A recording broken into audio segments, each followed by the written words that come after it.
If everyone would stand, we'll call this meeting to order. At this time, we have a word of silence.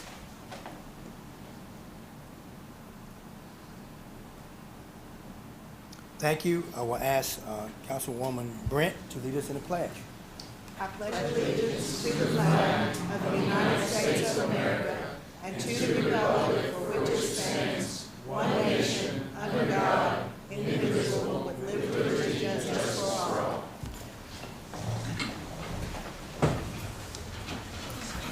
Thank you, and you may be seated. And we want to welcome you to the Georgetown City Council meeting for Monday, April the 27th, 2026. We are here to conduct business for the city of Georgetown, and we will follow the agenda as written.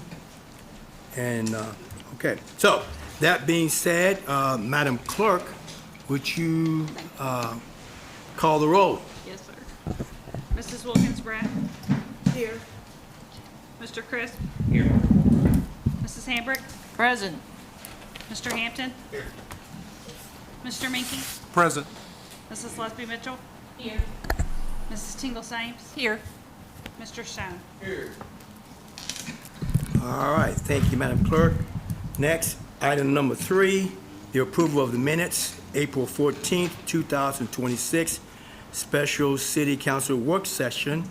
At this time, council, I will entertain a motion. Motion made by Ms. Mitchell. Do I have a second? Second. Second made by Mr. Hampton. Are there further questions and/or comments? All those in favor of this motion signify by saying aye. Aye. Those opposed say nay. Let the record reflect that the motion passed. Next, item number 4, the receipt of the check registry. Should have received that, council, but show of hands if you have received it. Thank you. Let the record reflect that all have received it.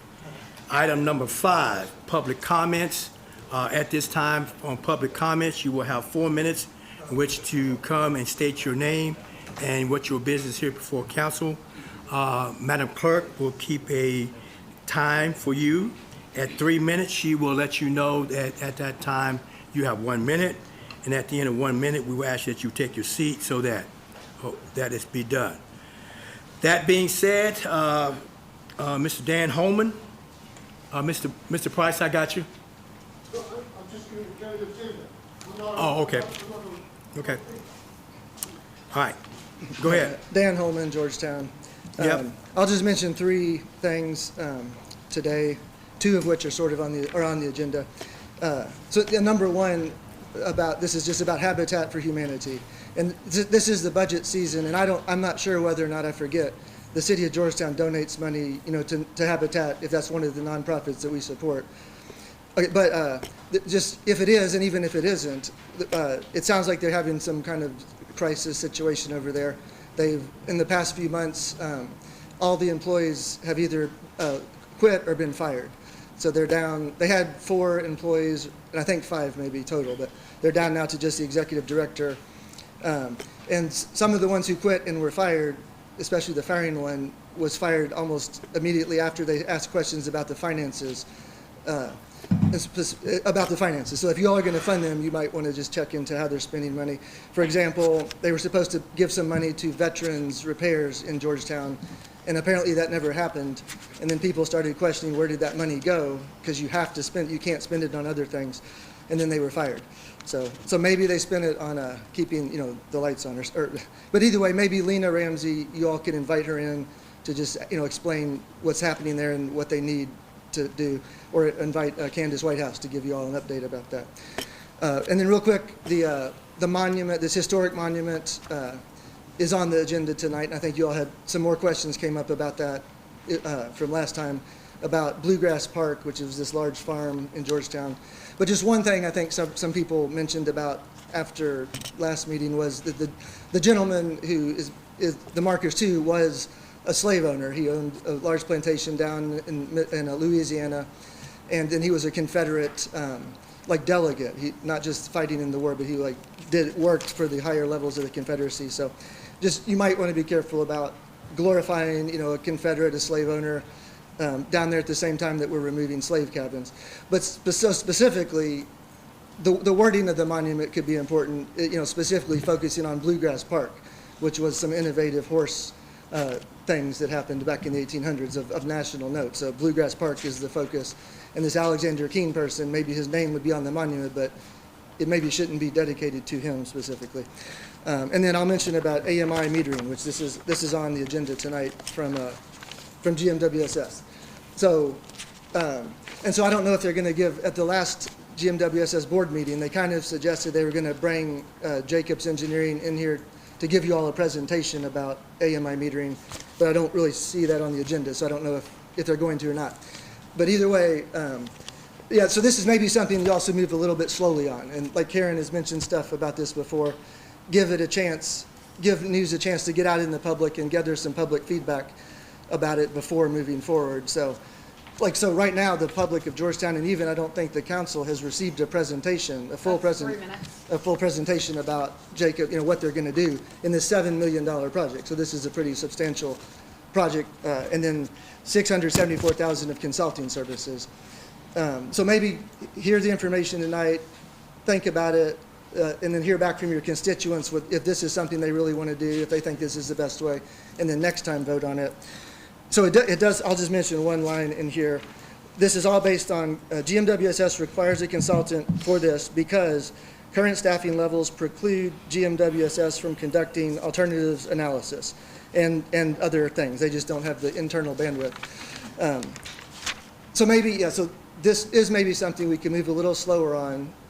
Eventually, this will be managed in-house, so get the in-house staff comfortable with AMI metering and roll it out slowly, especially because these modern meters, it sounds like, are just standalone to the cellular network.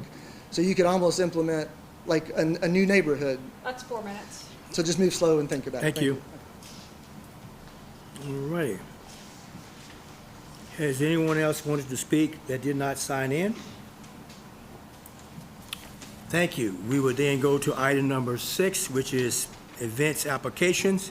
And we're going to kind of group a few of those together since I think Ms. Saunders is going to be doing a few of those. So looking at the agenda items number 6A through 6F, what I would like for her to do is she'll just go through and mention each one of those, and then at the end, we will make one motion to approve all of these. All right?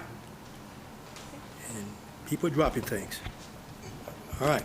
Good evening. Ms. Saunders, go. Thank you. As you all know, we're gearing up for tourist season. We had a huge weekend this past weekend with the Kentucky 3-Day, and then at the end of May, we're going to have Horsey 100. So we're very excited about that. That will be May 22nd through the 24th. I know that they have been working closely with Chief Allgood and Officer Perkins on how the routing and safety precautions will be taking place.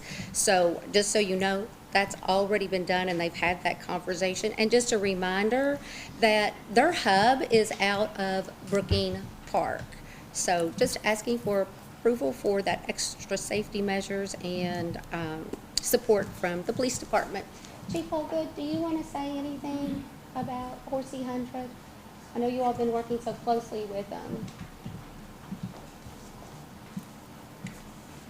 Just like all the years in the past, we do work closely with the Horsey 100 personnel, so we make sure that we have enough officers at the intersections. Most of the routes, they start here in Georgetown, but then they go out to other counties, so our goal is to get them out safely and then welcome them back safely through the bigger intersections. So we know at times in the past that usually happens, so we make sure that we have our officers in those intersections, hopefully help them get through there and then back to their location. Thank you. And just so you know, we already have over 1,900 registrants. So we're very excited about that. Many of them will be spending time in our restaurants and downtown shops and in our hotels for that long 3-day weekend. All right. Thank you. All right. Item B, Party on the Square. Party on the Square. Okay, we're super excited about this too. May 23rd will be our kickoff. and that is with Superfecta, and that is aligns right with Horsey 100. So it's a wonderful time for our locals and our visitors to all be together and share a wonderful evening of music, food, and dancing. So one of the things that has, let me go on to August 22nd, and then I'll backtrack. Sorry about that. And then on August 22nd, we always have the end of the year school bash. That is with Honeychild. So we're excited about both of those, but one of the things that came up was working with the downtown businesses about where they wanted the concerts to be this year. So we have those two, plus we have an additional two. We have the two that will be at the Farmers Market Pavilion, which is for sure. So the first one is June 20th, and that is Marshall. And if you don't know who that is Jared Shoemaker, who's from Kentucky and has been on The Voice. So we're thrilled to have him down there. And then we've got Zack Attack on July 18th. So the one thing with that, we want to ask that the pavilion area and parking area remain closed after the farmers market set up, just like we did last year. It made it so easy for us to get in there. And I think Chief Allgood would agree that made it so much simpler to go in straight after instead of having to try and get cars out. But to go back to the other two on May 23rd and August 22nd, those two are generally held downtown. And last year, it was a little bit difficult to shut the street down between 4 and 4:30 and get all the cars out. And of course, those are two huge weekends, and we don't want to tow any of our visitors. Absolutely don't want to do that. So we did have a few cars that were stuck in the area. And then when they came back to the car, they couldn't get out because we couldn't move the crowds of people. So we talked to the downtown businesses about what was the best way to handle that. We were more than happy to go down to the Farmers Market Pavilion and host all four down there. They'd all been successful, so that was fine with us. But if they preferred us to be up on Main Street, we really would need to close the streets earlier than 4. We told them, we asked for between 2 and 2:30 p.m. And everyone that and I went to their downtown meeting that they had, we're all in agreement that they wanted to keep it in downtown, at least those two. And they were okay with us closing that street a little bit earlier than usual. I will say, I did ask them, they had another meeting and said, I just want you to make sure that everyone's okay. I don't want to get an answer because I'm there present and you all feel obligated. If there is a change, I want to make sure as many of our downtown businesses have an opportunity to speak about it. So I did get the phone call back that, no, they were still all in agreement. So just to let you all know, I know that's one of the things that's been some concerns about closing the streets early, but we did want to make sure that we talked to them and we got their approval for that. So the other thing I'm going to say about that too,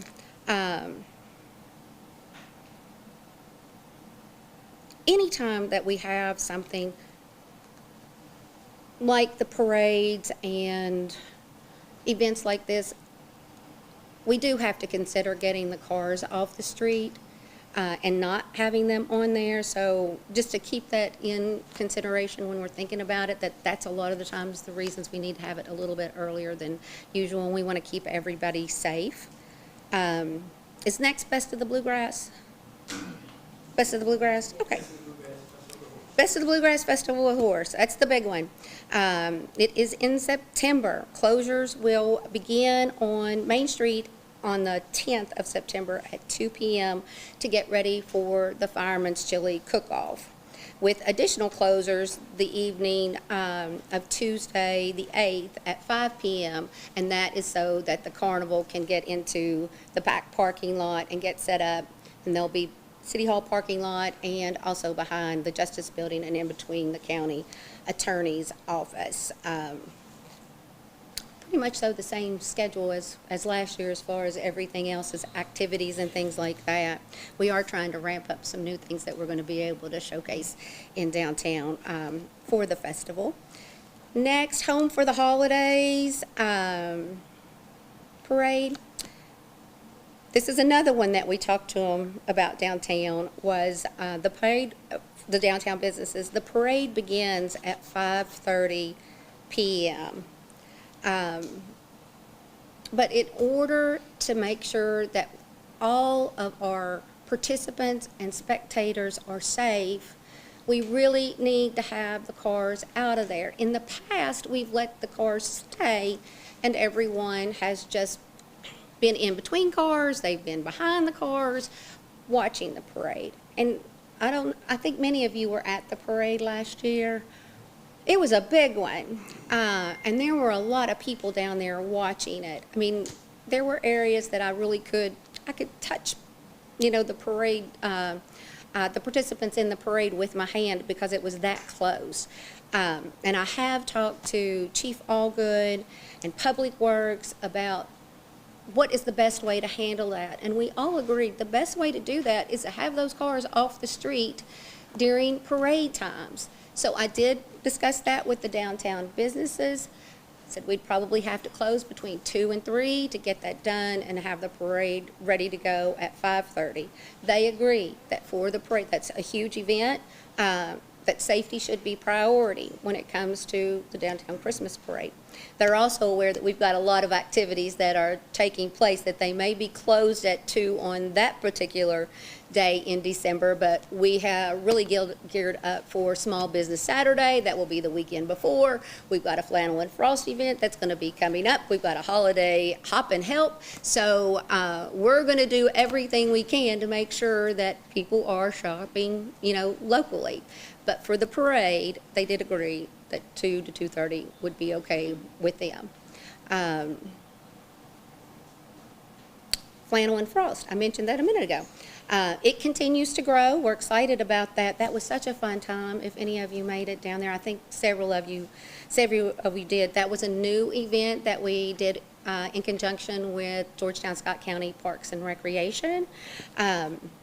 I think it was a really nice event, and it was our first one, so I think we can really grow it this year. It is December 19th. We would like to close the pavilion at 9 a.m. and the square at 2 p.m. We could go a little bit later on December 19th, just thinking about what's the easiest way to get it closed for our officers and our Public Works Department. Because we're growing it, there's going to be a lot of new things that we're going to be bringing down there, and we're trying to do setup all in one day, not go down there and close it the night before. And just doing it in one day. And we had a really big struggle last year. Had no problems with the cars. They were wonderful. They were great about getting out. I think we did a great job with signage. Public Works did. The officers were down there reminding people, hey, you can park here till this time, but then you got to move along. So we're very fortunate with that. This one is more about the setup. And with adding some new things into it, we would really like to have it closed early that morning, so it makes it a little bit easier for us. And the square at 2 p.m. because we will have some activities still in the square. So just so you know, all of the events that were requiring Kentucky State road closure permits from District 7, those have been submitted and approved, and I have sent them over to Tracy. So. Scott County Farmers Market.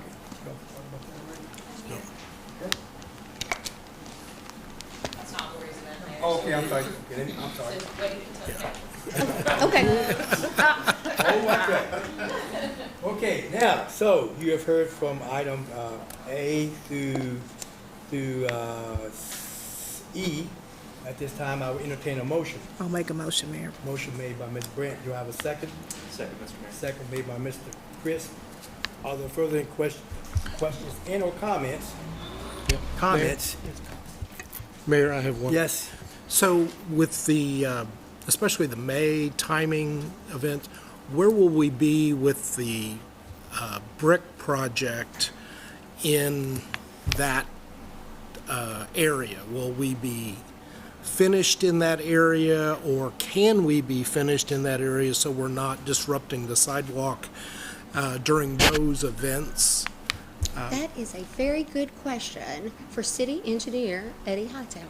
And Where is he? he's not here, so we'll look into that and we will report back to this But council. I will say this, Eddie Hightower has been wonderful to work with. He has kept us up to date, and we have been able to keep our downtown businesses up to date on what the scheduling is. And Apex has been wonderful to work with too. We talked to them early on about as little disruption as possible to our downtown businesses.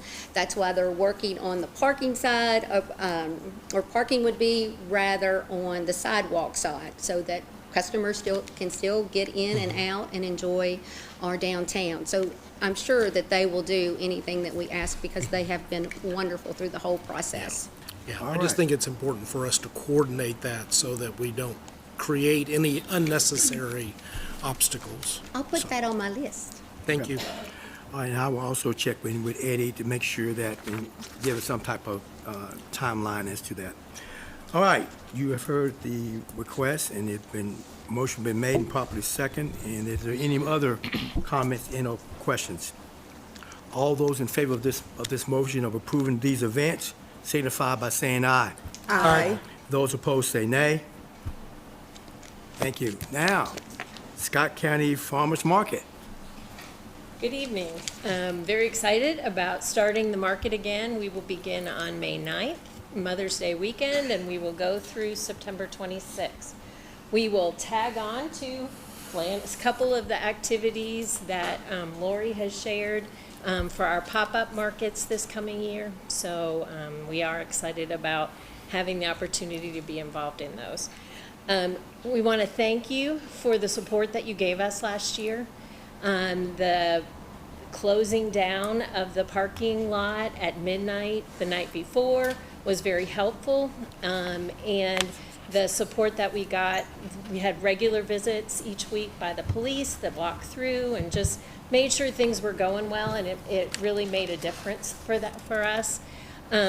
Just so you know, the pavilion, having the pavilion last year, our total sales were $60,000 more than the year before.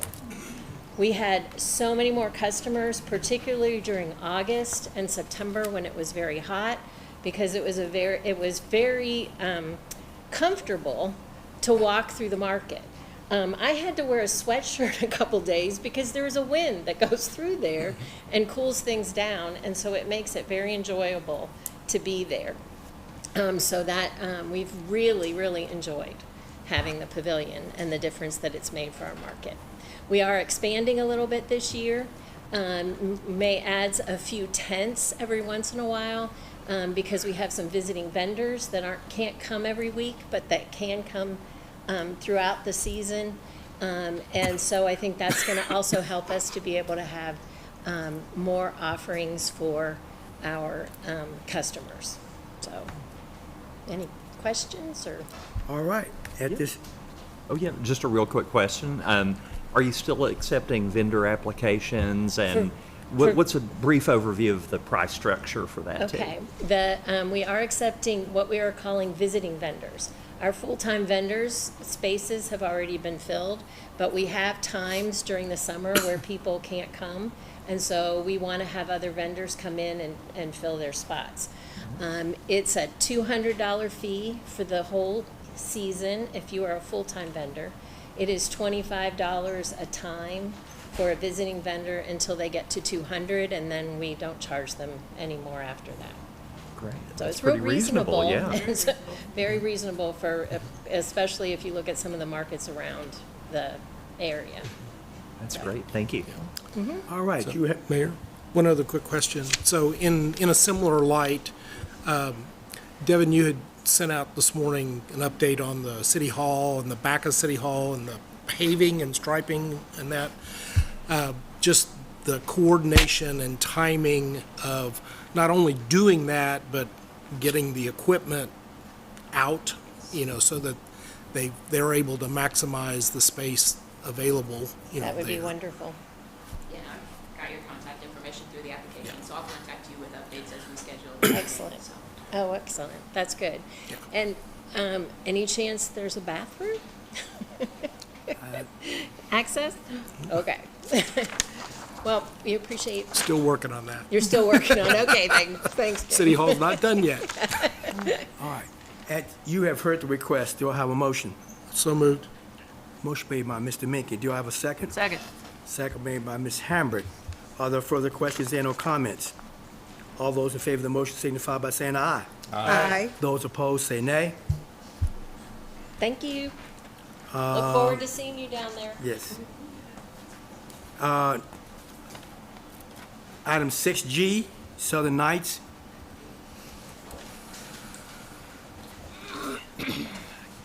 Good afternoon, and I've got something I really got to tell you, Bob. I am so thankful that y'all let us come back up here. The last cruise we had, thanks to the Georgetown City Police and everybody up here, we had almost 200 cars, and it was wonderful. But tonight, I'm here to propose 2 more cruises. I talked to Lori.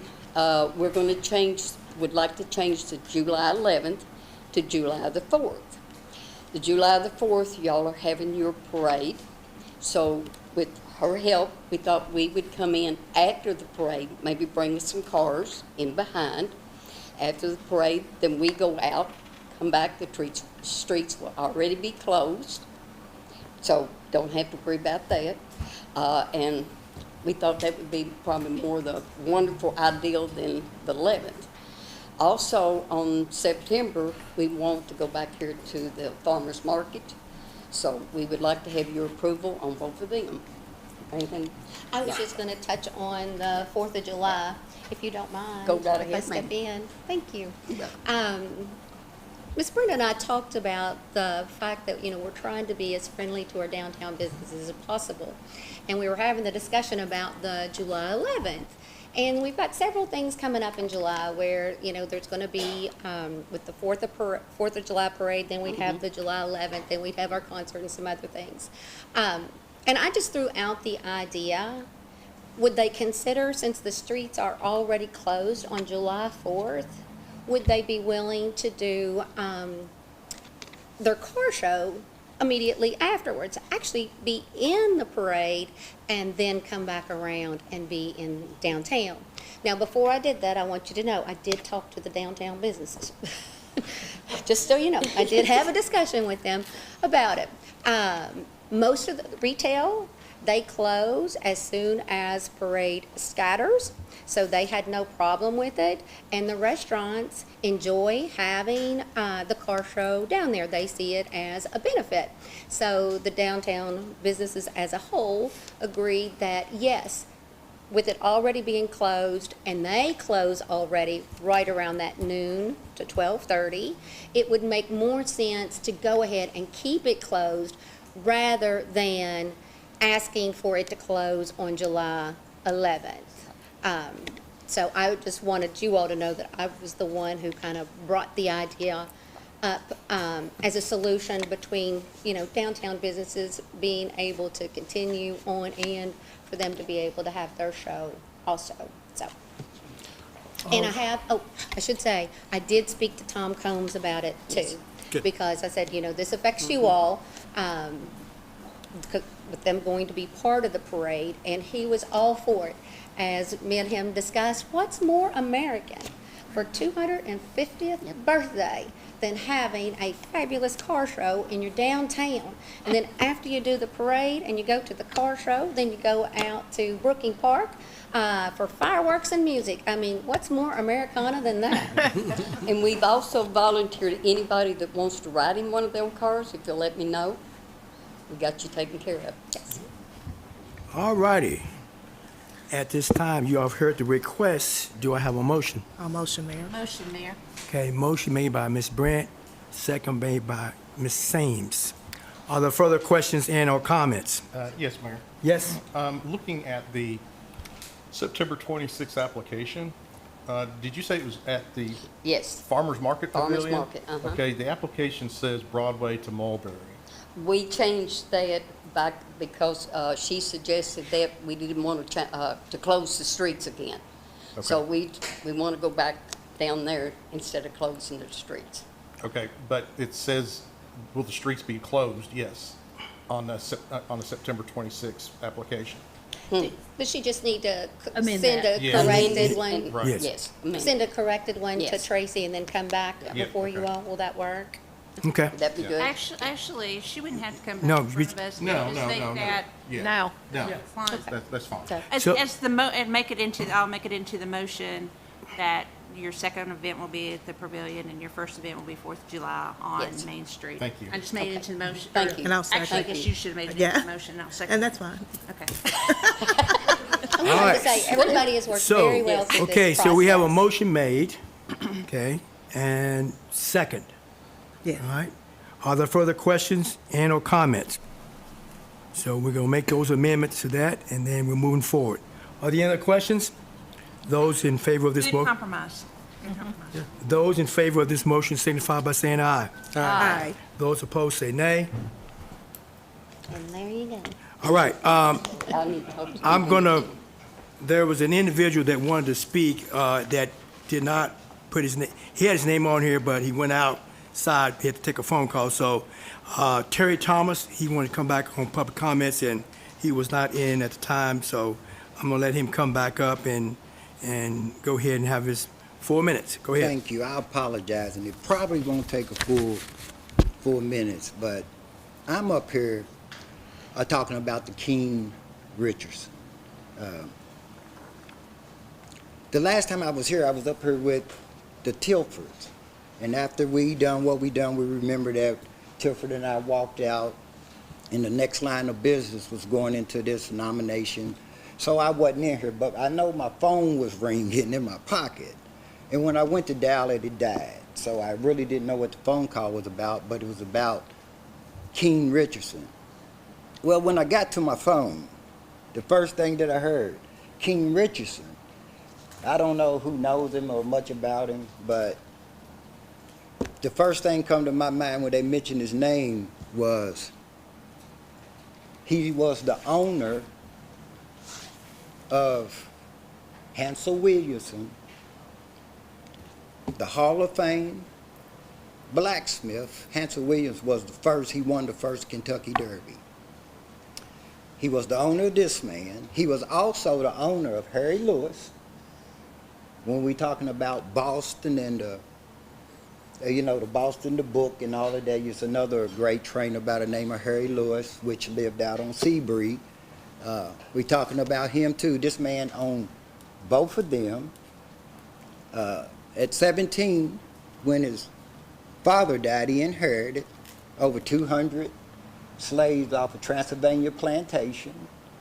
He had slaves in Louisiana, a large number of slaves in Louisiana. And, the lesson to be learned out of all of this, I got respect for the society, but you made a mistake on this one. We got a man, this man was charged with treason. And he went to Europe and he didn't come back until all of that stuff was taken care of. Nominate this man. One of the lessons, to the mayor, he was on my hand parts. He was on me when I was trying to do the cemetery. 8 times or so, we kept talking about, Mayor, I done it. He wanted to make sure that we had this just right, and I was with him. I went along with every cause. We had to have this right. How can you do the history of this man? All you got to do is hit Google, but how can you do the history? We in positions. We got people that we taking care of, every district. Somebody come up here, shooting it up. We don't go back, check facts. This is what we get. This man do not deserve, thank you, this man do not deserve. Well, matter of fact, what he needs not to be down Royal Springs or anything like that. I heard a little bit about where they wanted to put it. Why? Just put it there. If this man means so much to this society, find another place to put it.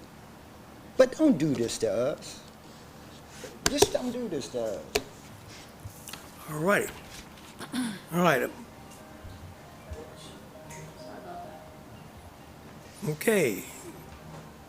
All right, next is speaking of that, before I get into item number 7, I want to kind of reiterate something that this council knows, but maybe some people in the public do not know, is to introduce my new executive assistant at the City Hall, Pam Sargent. She's not here tonight, but I just want you all to know that, she is hitting it out of the park. I'm very much pleased with her. Just for the short period of time and looking at her background, she really fits what we need here in the city. And I think and this council and others, if you get an opportunity to come down and meet her and talk to her, you will find out that she's really one of the best. She's a homegrown, so she knows about this community here. So I don't think we could have gotten a better person for this position. So I just want to make sure you all knew who that was, and also the public needs to know who my new executive assistant is for the city of Georgetown. Next, item number 7A, the historical marker applications. Some of this issue came up after the fact, so I asked Glenn Tall to come back, and because there were some questions raised by council on this, and so I'm going to let Mr. Tall talk a little bit about it, and then we'll go from there. Mr. Tall. Well, let me ask first, where would you like for me to start? I know the original question is why the difference was between one location to the point where I was asking to put it in Royal Spring Park. Would you like for me to start there? Or? Start where you want to start. Okay. We wanted, the Scott County Historical Society wants to be an educator of Scott County history. With all the new people moving into this county, they won't know, unless they come to programs at the Scott County Historical Society, they won't know about anything about the history of Scott County. The historical marker program in Kentucky has been in existence since the 1940s. The main purpose of those markers is to place a story about an event at that particular place in a particular time. Now, a recent book came out called Reinventing the Thoroughbred by Gary Odell. It was revealed that Alexander Keene Richards was an international and national recognized breeder of thoroughbred horses. Now, he didn't gain this reputation until after the Civil War. Yes, he was a slave owner. Yes, he owned slaves down in his Transylvania plantation in Louisiana. He had slaves up here. He did, I mean, I don't like these aspects of his life, and he was participated in the Confederate side of the of the Civil War. I mean, he even helped John C. Breckinridge, who was the Vice President of the United States at the time, and who was his neighbor up here on College and Broadway at one time. Breckinridge practiced law in this town for 1 year between 1844 and 1845. So he helped when the federal authorities were after Breckinridge. He helped him escape. He was a member of the Confederate Convention to get Kentucky to secede from the Union. And then he fought in several battles. And then he left the Army, and he, as Terry says, he went over to Europe for a while. But that's where he was going to buy thoroughbreds to bring back to his farm here to breed. So we wanted to honor him. We don't want to honor him. This is an educational thing. It's not about honoring, it's about educating Kentuckians about the story of their state. And Scott County had a big role in the development of the thoroughbred industry in Kentucky. And the industry has been in this state since the settlement period. So we as a society wanted to start this process of putting up a historical marker about Mr. Richards because of Gary Odell's book. We're finally informed about his life and what he did for the thoroughbred industry. In that respect, the state has a different process now than they used to. Before, Any citizen or group wanting to put up a historical marker had to do everything. They had to write the script, the text of the marker. They had to raise the money for the marker. They had to put in the application with the Kentucky Historical Society for the marker. It was a long process. Well, the process has been changed. They invite nominations once a year.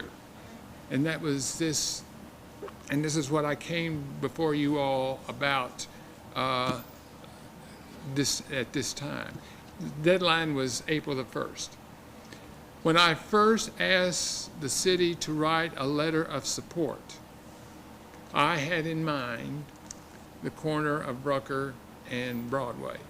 His farm comes down, the border of his farm comes down that far, if you've seen the maps that's been given to you. And I approached the business owner there about that. And she wanted to know exactly where we wanted to put it. Was it going to be in her yard? Was it going to be on between the sidewalk and the curb on Broadway? Or was it going to be on Rucker?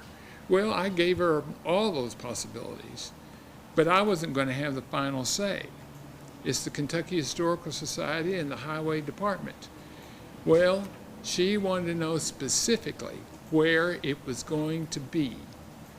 And so I called her. I asked her, well, where would you be comfortable in having it? She told me between the sidewalk and the curb, and she wanted it in writing. I called Dr. Seaver at the Kentucky Historical Society. I asked him to write a letter to that effect to her. Well, then she came back with a letter or an email wanting to know specifically where it was going to be. It's like Abraham Lincoln and his spot resolutions during the Mexican War. And she was not satisfied with that. Well, that to me said that she was not willing to collaborate or cooperate with what we wanted to do.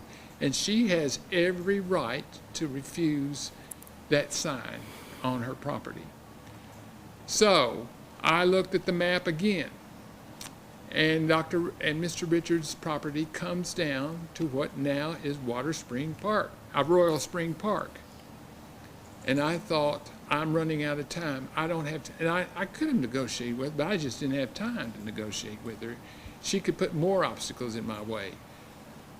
And I called Councilwoman Mitchell about, well, what can I do? Would the city agree to write? I mean, I think they were going to write a letter of support anyway, but that wasn't going to include the permission to put the sign on city property.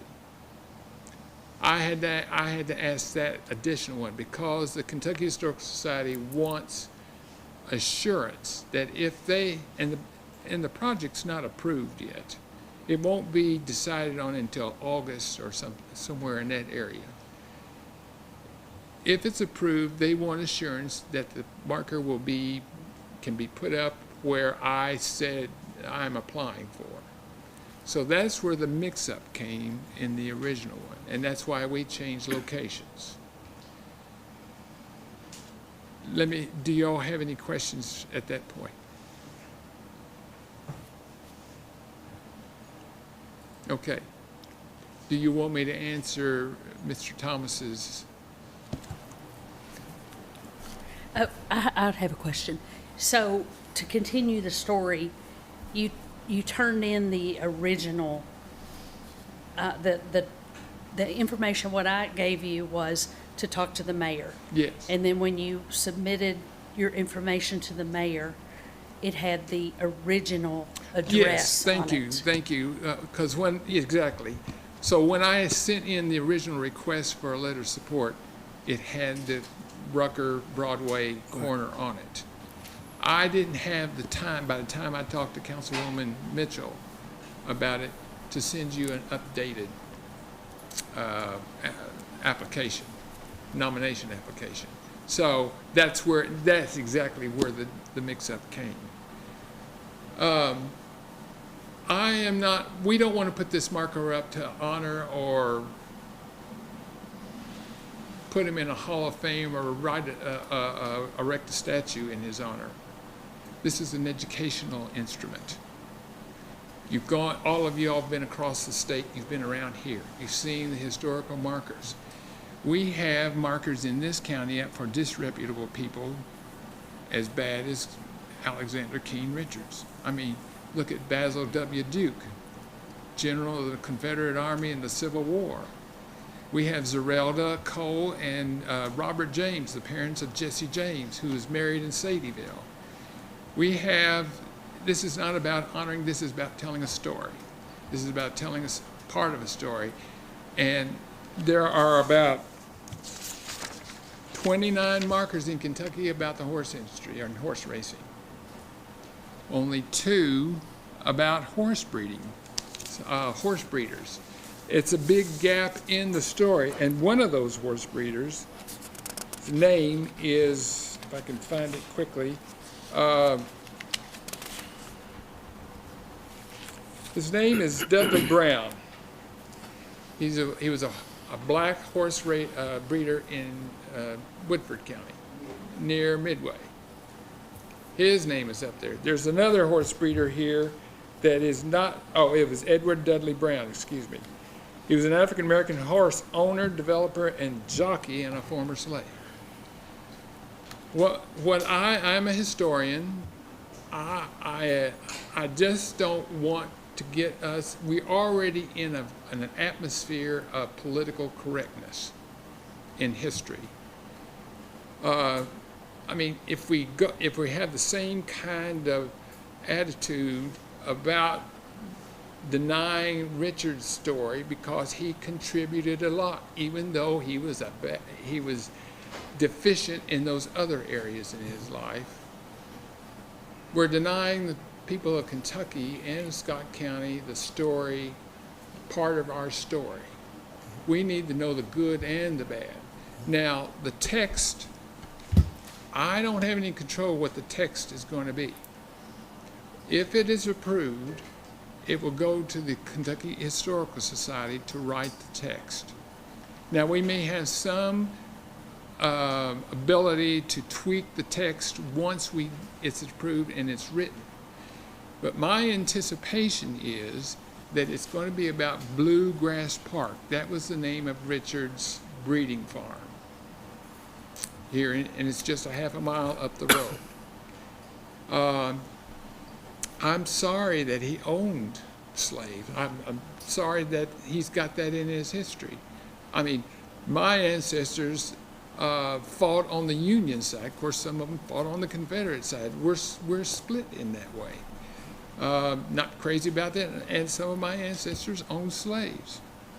The story I have, I won't go into it, but it's a long story. I mean, I descend from an indentured convicted servant that came to this country in 1742, and there's a part of the story that I do not understand because she had my 5th great grandfather out of wedlock. He was a bastard. And my name, my family name comes from her because we don't know his father. But when he moved to Kentucky in 1787, somehow he got the money to buy 950 acres in Clark and Montgomery counties, and he owned slaves. And I don't understand why he owned slaves, because of the background he had of his mother coming, and he himself was in bondage when he was born. And he didn't get his freedom until probably just before the Revolution broke out. He and his brother sued for their freedom in 1763, and the court threw the case out. And I've just found that out in the last few years. But he did get his freedom, and he did come to Kentucky, and he set up our family. So I'm the beneficiary of all that. But I just want to emphasize that this is not an attempt by the Historical Society to honor a slave owner and a trader. I don't know if he was formally re-established as a citizen or not. I'm assuming when Andrew Johnson became president, he pardoned a lot of Confederate soldiers and so forth, and he did. But he and Richards struggled financially after the Civil War. He was not as wealthy as he was before the Civil War. And that's where, before he got poor after the Civil War, he put a lot of money of his wealth in trying to reinvent the thoroughbred. He went to the Middle East and shopped for purebred Arabian horses and to bring them back and interbreed them to increase their stamina. Because horse racing in that time were heats. They ran 4 miles in a heat, and they might do it several times a day. So they were looking for that quality in a racehorse that could withstand those. It's not like today, just a short 1 mile race. So, any questions? I have a comment and a question. And then I'll go next. Go ahead. Do you want me to go or do you want? No, go ahead. You go ahead. Was there, my question is when any of the communication was taking place between you all and the Historical Society and the people who do the signs, was there any mention of the fact that he was a slaveholder and convicted of treason? And did that come into play at all? Their position is to tell the story. Let the facts lay where they are. You make your own judgment. Well, here's my comment. I've been to a lot of historical places in Monticello and a lot of places that could tell just the story about Jefferson's presidency. But when you go there, part of the education is Sally Hemings.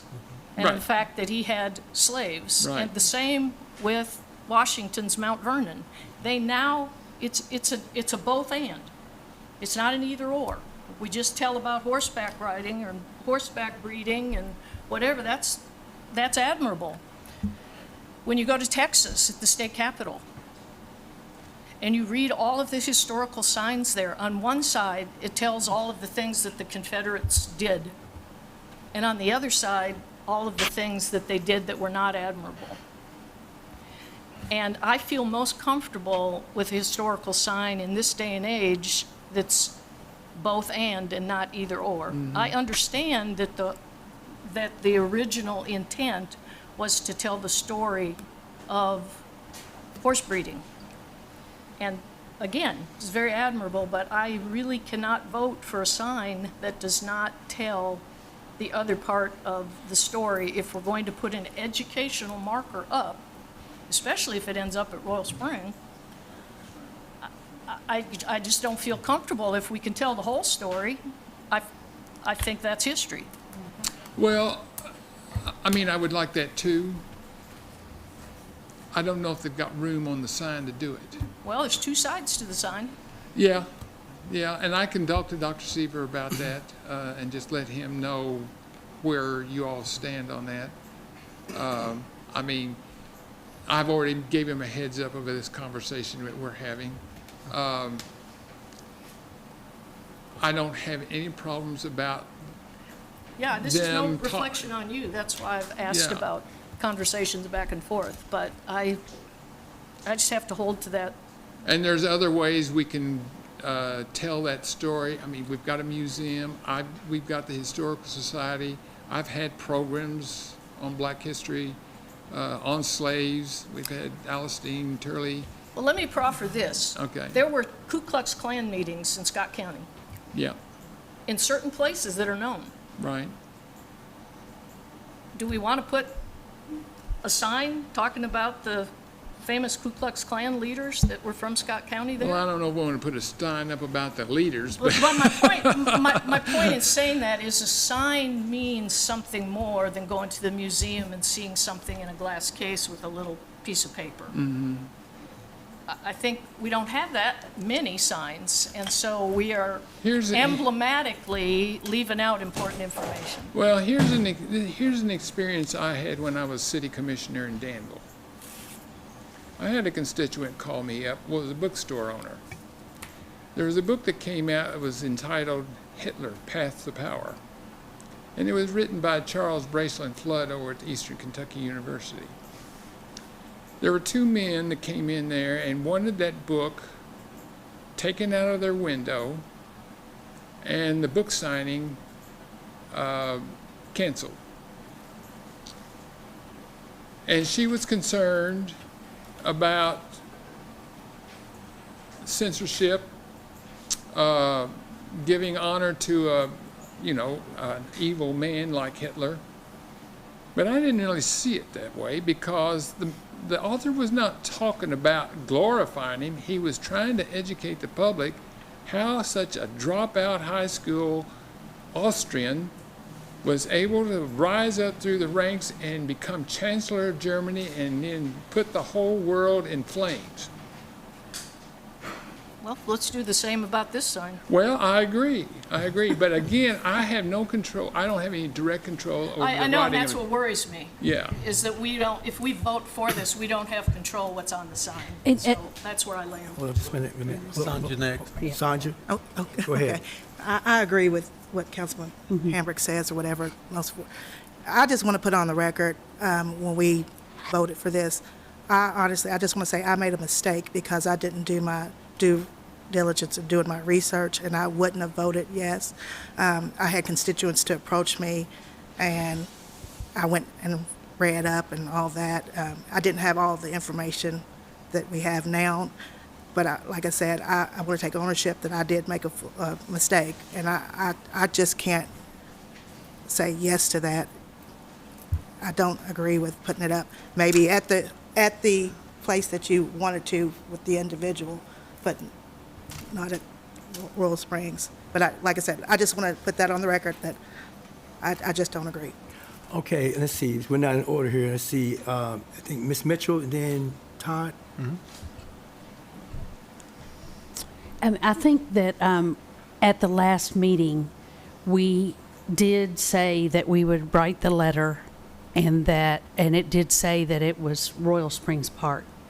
And so I think that if, having learned this information, that if we want to change our minds about that, we have to make a motion to undo that. I think that's correct. Yep. And my question would be, in this case, because it is city property, we would be condoning it for whatever reason. And if you still want to pursue the sign somewhere else where the city council doesn't have to approve it, it might, that might sit better with the council. Having gained this extra information since last time. Mr. Stone. Thank you, sir. I agree that, he did a lot for the horse racing industry. Don't get me wrong on this. But rather than tell his story, why not tell the story of Bluegrass Park? Include Ansel Williamson, include Harry Lewis. That was the jockeys and the farriers and the trainers. I agree that he did a lot for the horse racing industry. Don't get me wrong. But Mr. Williamson, Mr. Lewis also did a lot for the horse racing industry because they trained a lot of the horses. So instead of focusing on Keen, and I can't remember his last name. Thank you. Instead of focusing on him, how about we change the focus of it and say the Bluegrass Park Farm was responsible for this. That might be This possible. guy owned it, but here's what happened. Good and bad, but I think if we go at it from that standpoint, naming the farm instead of the person, I think that might be somewhat easier to deal with. And I think the education part of it becomes, this farm did a great thing in that it was responsible for bringing the horses in from Arabian horses and to do more for the thoroughbreds. You know, I'm not trying to sugarcoat history. Trust me, Well, I don't want to sugarcoat it either. I'm a firm believer in history. Yeah. But I think in this case, tell the story of the farm, not the man, the ones that trained the horses on the farm that led to the great things in the horse racing industry, not the person that just happened to be at the top of the heap on that farm.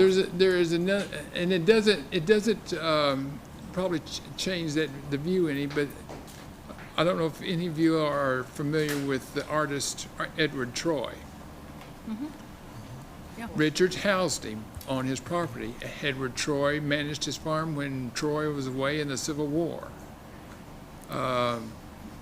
If you look on the map that you have, you'll see the house where Troy resided. And Troy's buried in Georgetown Cemetery, as is Keene Richards. So I don't have any problems with what you're saying. And the only thing the nomination's already been submitted with the letter from the city. The only thing I can do right now is call Dr. Seaver up and let him know your all's position. And so if it is approved, and make him known that this is the way you all want it written. Because they're going to have a staff member at the Kentucky Historical Society draft the text. Okay, did you want, Mr. Hampton? On that note, because the action's been completed, you can't undo it. Right. But what you all could We as a can write body another do letter. is we could draft a resolution that's directed towards the Kentucky Historical Society or whatever it is, and that resolution could capture the collective message that you all would want to send, and you could formalize it that way if you want like a tangible thing to deliver. Okay. All right. Do we need to make a Captain? motion to do that? Well, just a minute, he had a question. Well, I was just going to, Todd has very well said, I was going to say the same thing. So I think instead of, it should be, we should concentrate on Mr. Williamson and Mr. Lewis in whatever we do.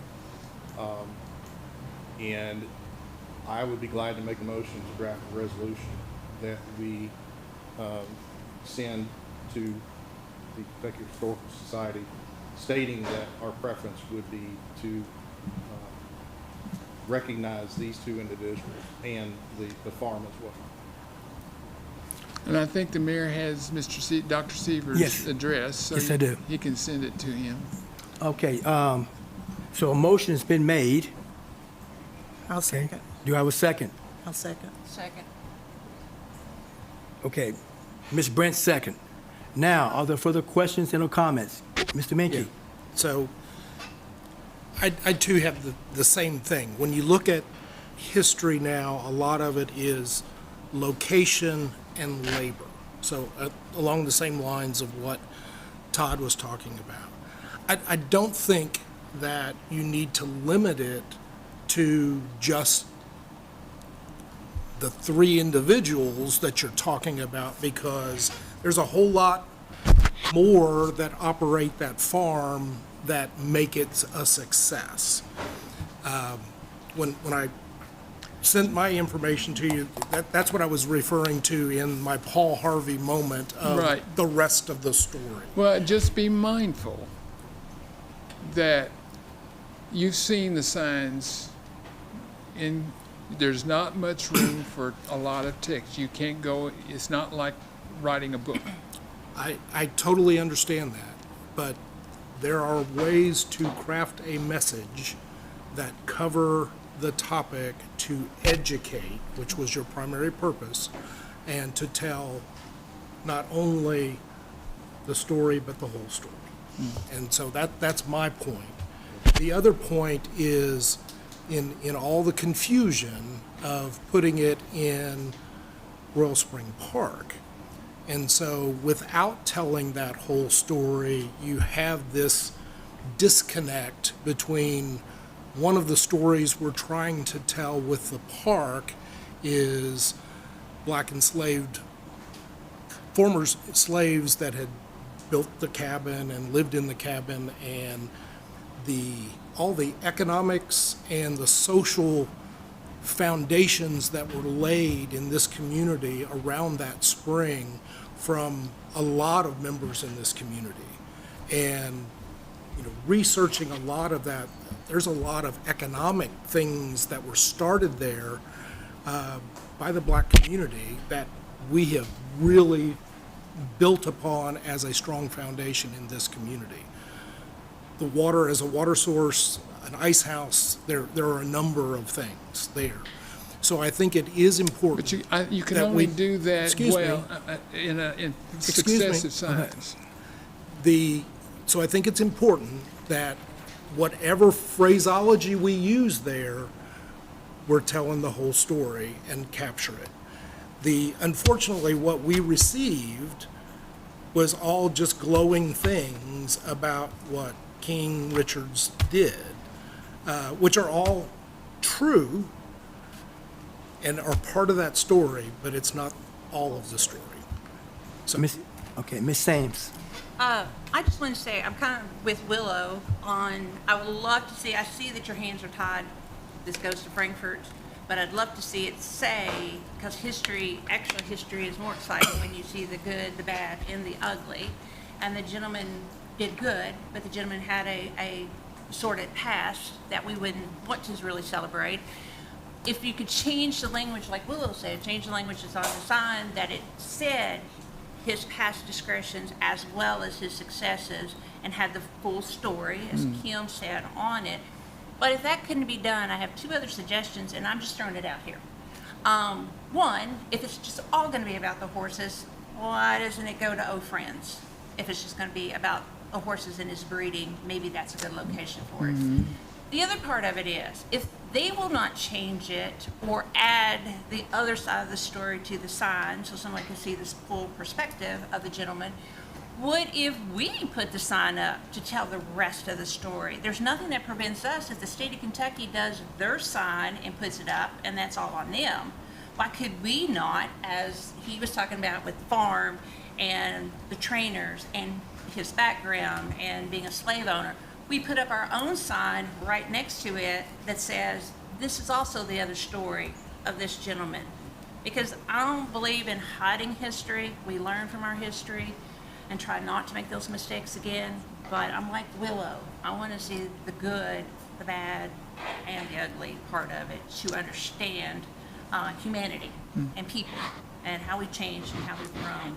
So that would be my suggestion. I feel really comfortable that the council is saying to you tonight that they don't want the sign as probably is.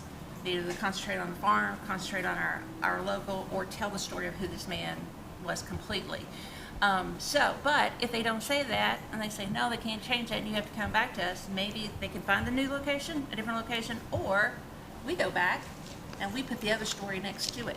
So somebody can have what the state's saying plus what Scott Countyans feel, that we don't want to neglect a portion of our citizens here that might be upset by that. So we've got it both out there so everybody can clearly know who this person is. So that's just a suggestion.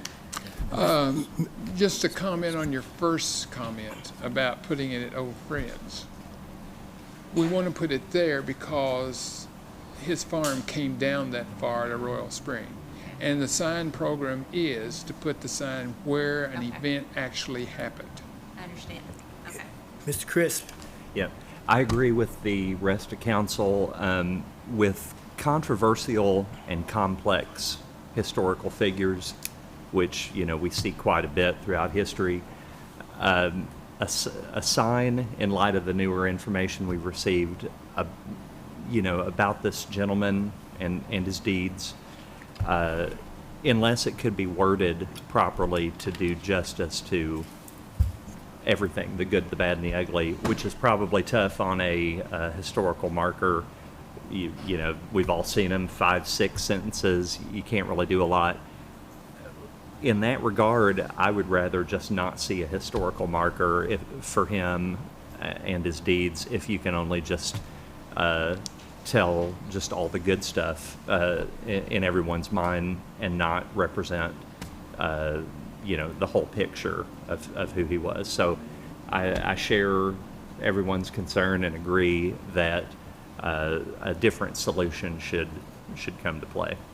We have a motion on the floor, Yes, I'm waiting on, okay. So we have a motion made, and I have a comment about it. okay, motion was made and properly second. It was seconded, I think. Okay. Yeah, so now, any other questions? I'm a little confused about the legality at this point. Okay, a letter was sent that we, as a council, sounds like are not pleased with, the original letter, because we didn't have the whole story. So it sounds like we can't change that, is what you said. But we can do a resolution. That's not what you said. And there's been a motion about the resolution. Okay, so let me, before I go further, I know we're talking about this. I think that, you know, we have a motion on all this, but one thing we can do is this. We can have him look, you know, we got to find out exactly him talking to Dr. Seaver, if that's possible. And if it's not possible, then I get it. But motion has been made, properly seconded. Go ahead. But that's my question. Yeah, Huh? go ahead. That's not what I said. Okay, sorry. As far as the parliamentary procedure goes, if the letter had not been submitted, you all could have taken some type of action. Right. Right. To that letter, but since that letter's been signed and submitted, it's We can't change parliamentary it. procedure. The two questions that are before you really are, do you want to, one, still allow a sign on Little Spring Park? Yes or no? The second question is, do you want to write a letter of support for this project? So if you split it into two decision points, one is, are you still supportive of it having a sign in the park, right, since we're the property owner? And that was one of the key reasons for why he came to the city council. The second question is the scope of what the sign is about related to this individual or the farm or the other activities. You really need to think through those as two separate actions. The letter that was submitted was in support of the original ask, which was related to this gentleman, and the sign being placed at Royal Spring Park. But we have a resolution So, and a second. so do we have to come back and amend that? So we should be doing two separate action, from what I'm hearing. So, But Go ahead. But isn't there a third option? Yes. Because you can withdraw Yeah. the letter of That's- support. That's So what I, what I yes. was saying with the resolution, so you can use a resolution as the formal mechanism as the council to send whatever message you want. So you can say in the resolution, we direct the mayor to contact whatever and rescind. That's what I You would can like. do that. so now, we have a motion. So can you restate the motion so that we Please. know what Please. it says? Yeah, Okay, let me get this right. Resolution, make a motion, the resolution should reference the farm instead of the individual, along with Mr. Williamson and Mr. Lewis, and Rescind the and other send, letter. and that we rescind the previous resolution sent to you. Is that, Yeah. so you're gonna, did I capture everything? so you're gonna rescind the I was after original? the original, whatever you said original. Yeah. Because that's what's still on the table. Yes. Yeah, so you either, if you Now I'm want to, confused. Yeah. will you please just withdraw your motion? We'll start fresh. Yeah, I'm going to withdraw my motion. Thank you. There you go. Second. Now All right, all right, so now we withdraw on the motion and properly second. Are there further questions and or comments?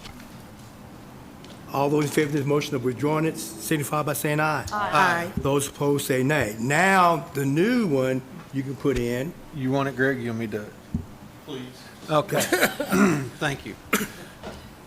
I make a motion that we submit a letter to the Historical Society for the support of a historical marker to be put at Royal Springs Park to honor the Bluegrass Park Farm, to also name Harry Lewis, Ansel Williamson as trainers and of the horses, and not the specific owner, but the farm as a whole. But that doesn't say rescind the other. And rescind the, That all was rescind, oh, No, you're right, that was thank just you. the And I motion. want to rescind the previous letter. let's rescind it and then start over. No, but we can rescind the letter with the new motion, so. All right, hold on just a minute. So, all right, Emily addressed that up. Emily, could you read that to us, what you have gotten written down, please? A motion to, and you want to submit a letter of support honoring the Bluegrass Park Farm, I believe is what you said, to name Harry Lewis and Ansel Williams, not Alexander Keene Richards. correct. I don't think that's fair. Yeah. You're editing Oh, history. Okay, Wait, withdraw it. could I make a motion? or could I- Wait, hold up, wait a minute now. Okay. Let's go one at a time here, okay? All right. So everybody can hear what everybody's saying. All right, okay. I withdrew my Miss- motion. So he's withdrew his motion, okay? Mayor. So, Yeah, Can we just have a simple motion, if someone would make it, to rescind That's what I was going to Yes. say. the original letter of support? Let's do Can that. we, yeah. can we do So, that? would someone make a motion to rescind the original motion? I'll second. The original resolution. All right, so you made a motion made by Mr. Hampton, second by Mr. Minke. Now, all those in favor of this, any questions and or comments? All those in favor of this motion signify by saying aye. Aye. Now, the next one we have to do is, you can, now if you want to do a letter of support, put in the information which, that going to include the farm as a Yeah. whole, plus whatever, and again, you want to, if you want to put everybody that's involved in it, it might be him involved with that. Well, it's got So- to be him. He owned the farm. Right, right. Yeah. Could I, well, let's do it this way. I make a motion Can we just for talk about it first? resolution Well, I mean, to honor Bluegrass Park Farm and all the successes that they had within the thoroughbred horse racing industry and promoting Scott County along as such. All right, okay, that is a motion made, so is there a second to that motion?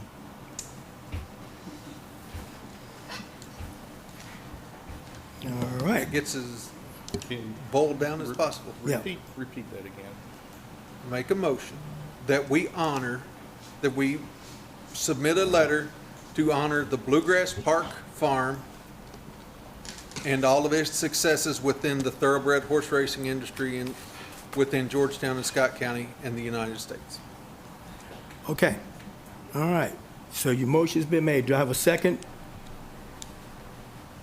I would recommend, I know we've talked a lot, gotten a lot of good information, gotten a lot of feedback from the council, and I don't want to push things, but it seems like the spirit of it is that you all want, you're not opposed to a marker in the location, you just are trying to piece together what that story looks like. So I think the Scott County Historical Society, as the applicant, understanding the Kentucky minute, Historical hang on. Society process, should, We got a motion on the floor. that nobody There seconded. has to have a second. Once it dies, then we can give further information, but we have to deal with the motion on the floor first.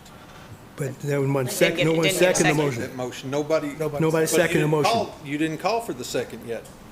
I did, Okay, then it's died? Yes, Now all right. that the motion's dead, Yeah. then we can go forward. okay, so, go ahead. So hearing all that, I think it would be incumbent upon, us, Mayor, this request came to you to submit the Right. letter of support. The motion has been made to rescind that. We can put that into action tomorrow. And then I think it would be productive then to come back and, like I said, the Scott County Historical Society is the applicant. They've heard the spirit of how you all feel about this. And I think it's kind of incumbent upon them to kind of just come back with what they would propose, knowing that you all want to tell the whole story, knowing that you want there to be attention and honor and education brought to not just the owner of the property and the farm, but the whole story and the spirit of those folks who made it part of history. So I think we'll move forward with that, rescinding the letter, and we'll work with Mr. Tall through the mayor's office to come back to address you all with the spirit of what we heard tonight. Thank you. Thank you. All right, next. All right, thank you, Mr. Tall. Okay. All right, next, Thank you. I'm Police- sorry about the confusion. It's okay. Police Academy graduates Caitlin Cook and Jonathan Jackson. Chief. Mayor, Council, I'm excited to introduce to everyone our two newest graduates from the Police Academy, Officer Caitlin Cook and Officer Jonathan Jackson. They recently graduated March the 26th. They're members of Class 567. So a little bit about Officer Cook. She was born and raised here in Georgetown. She went to Scott County High School and then went over to Great Crossing after it was built, and she was a member of the first class that graduated from there. After graduation, she went to Georgetown College, where she graduated in 2024. She likes to travel, teach her dog new tricks. Her goal is to investigate internet crimes against children and/or human sex trafficking. She chose the Georgetown Police Department after doing an internship and one of her college classes, and so far she says she's been loving it. So, interesting fact, you know how hard it is for us to recruit and get people to sign up, and four of you that's been on police committee, and everybody knows the time and effort that we put into that. Katie is the first one that we've recruited. She was one of my students in my class, and I'm excited to have her, so I'm going to lean on her to continue to recruit, wink, wink, to get other people, other candidates to hopefully join our agency. Officer Jackson, he grew up in Wilmore, which is home to Hybrid Spring Water and Asbury University. He graduated from West Jessamine High School and went on to further his education at Asbury University on a baseball scholarship.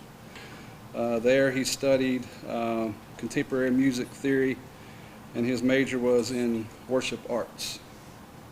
His hobbies, he has a whole list, he's going to stay busy. So he includes golf, softball, hunting, leather stamping or leather working, fine arts, which is painting, sketching, and music, and spending time with his wife, Katie, and his 3-month-old daughter. His goal is to be the best police officer that he can be, learn as much as possible, and make a lifelong career out of his newfound passion of law enforcement. So, interesting fact about Officer Jackson, his father-in-law is a retired school resource officer for us here in Georgetown. And obviously his father-in-law helped recruit him to get him to come join with us. So I'm excited to have both of these young officers and excited to see where their career takes them. Thank you.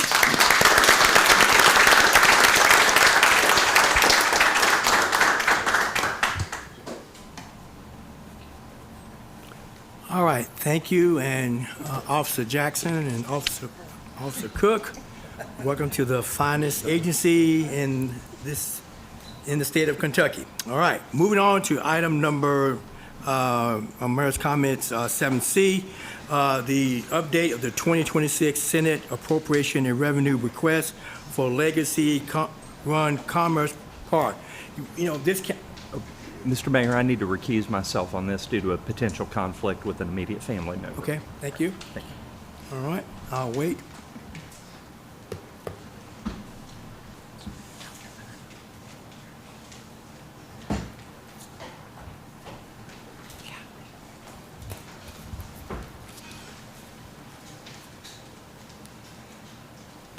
All right, as you know that a resolution was passed by this council in giving, expressing support for the public-owned infrastructure and also road maintenance for that, its connection with this legacy run commerce project.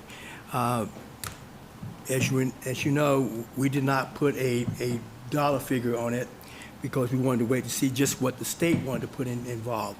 So in coming back, we have heard that through the great leadership of Senator Matt Nunn, they were able to secure $3 million for this project.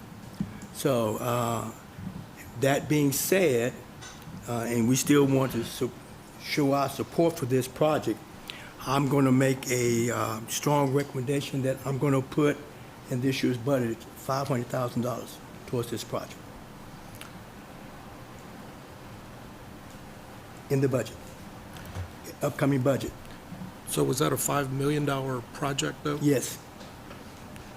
I thought our motion in support of that was up to 5 million, or up to our half of up to 5 million, depending on whether or not what the state would actually have. And so we were committing that it was our portion of that, along with the county, along with whatever portion the state would provide. So of the 2 million that's left, that would be $1 million from the city and $1 million from the county. Well, like I said, I'm going to strongly suggest we put 500. I think, I can't talk about the county, but I think they're going to be what equal probably what we put up with. Right. But this project goes in phases, so therefore, some of the things that, we'll be doing with this project will be done in phases. So maybe they only need the 4 million to get started with this, and the other part goes in phases. Also, I understood that the property owner might have a part in it as well.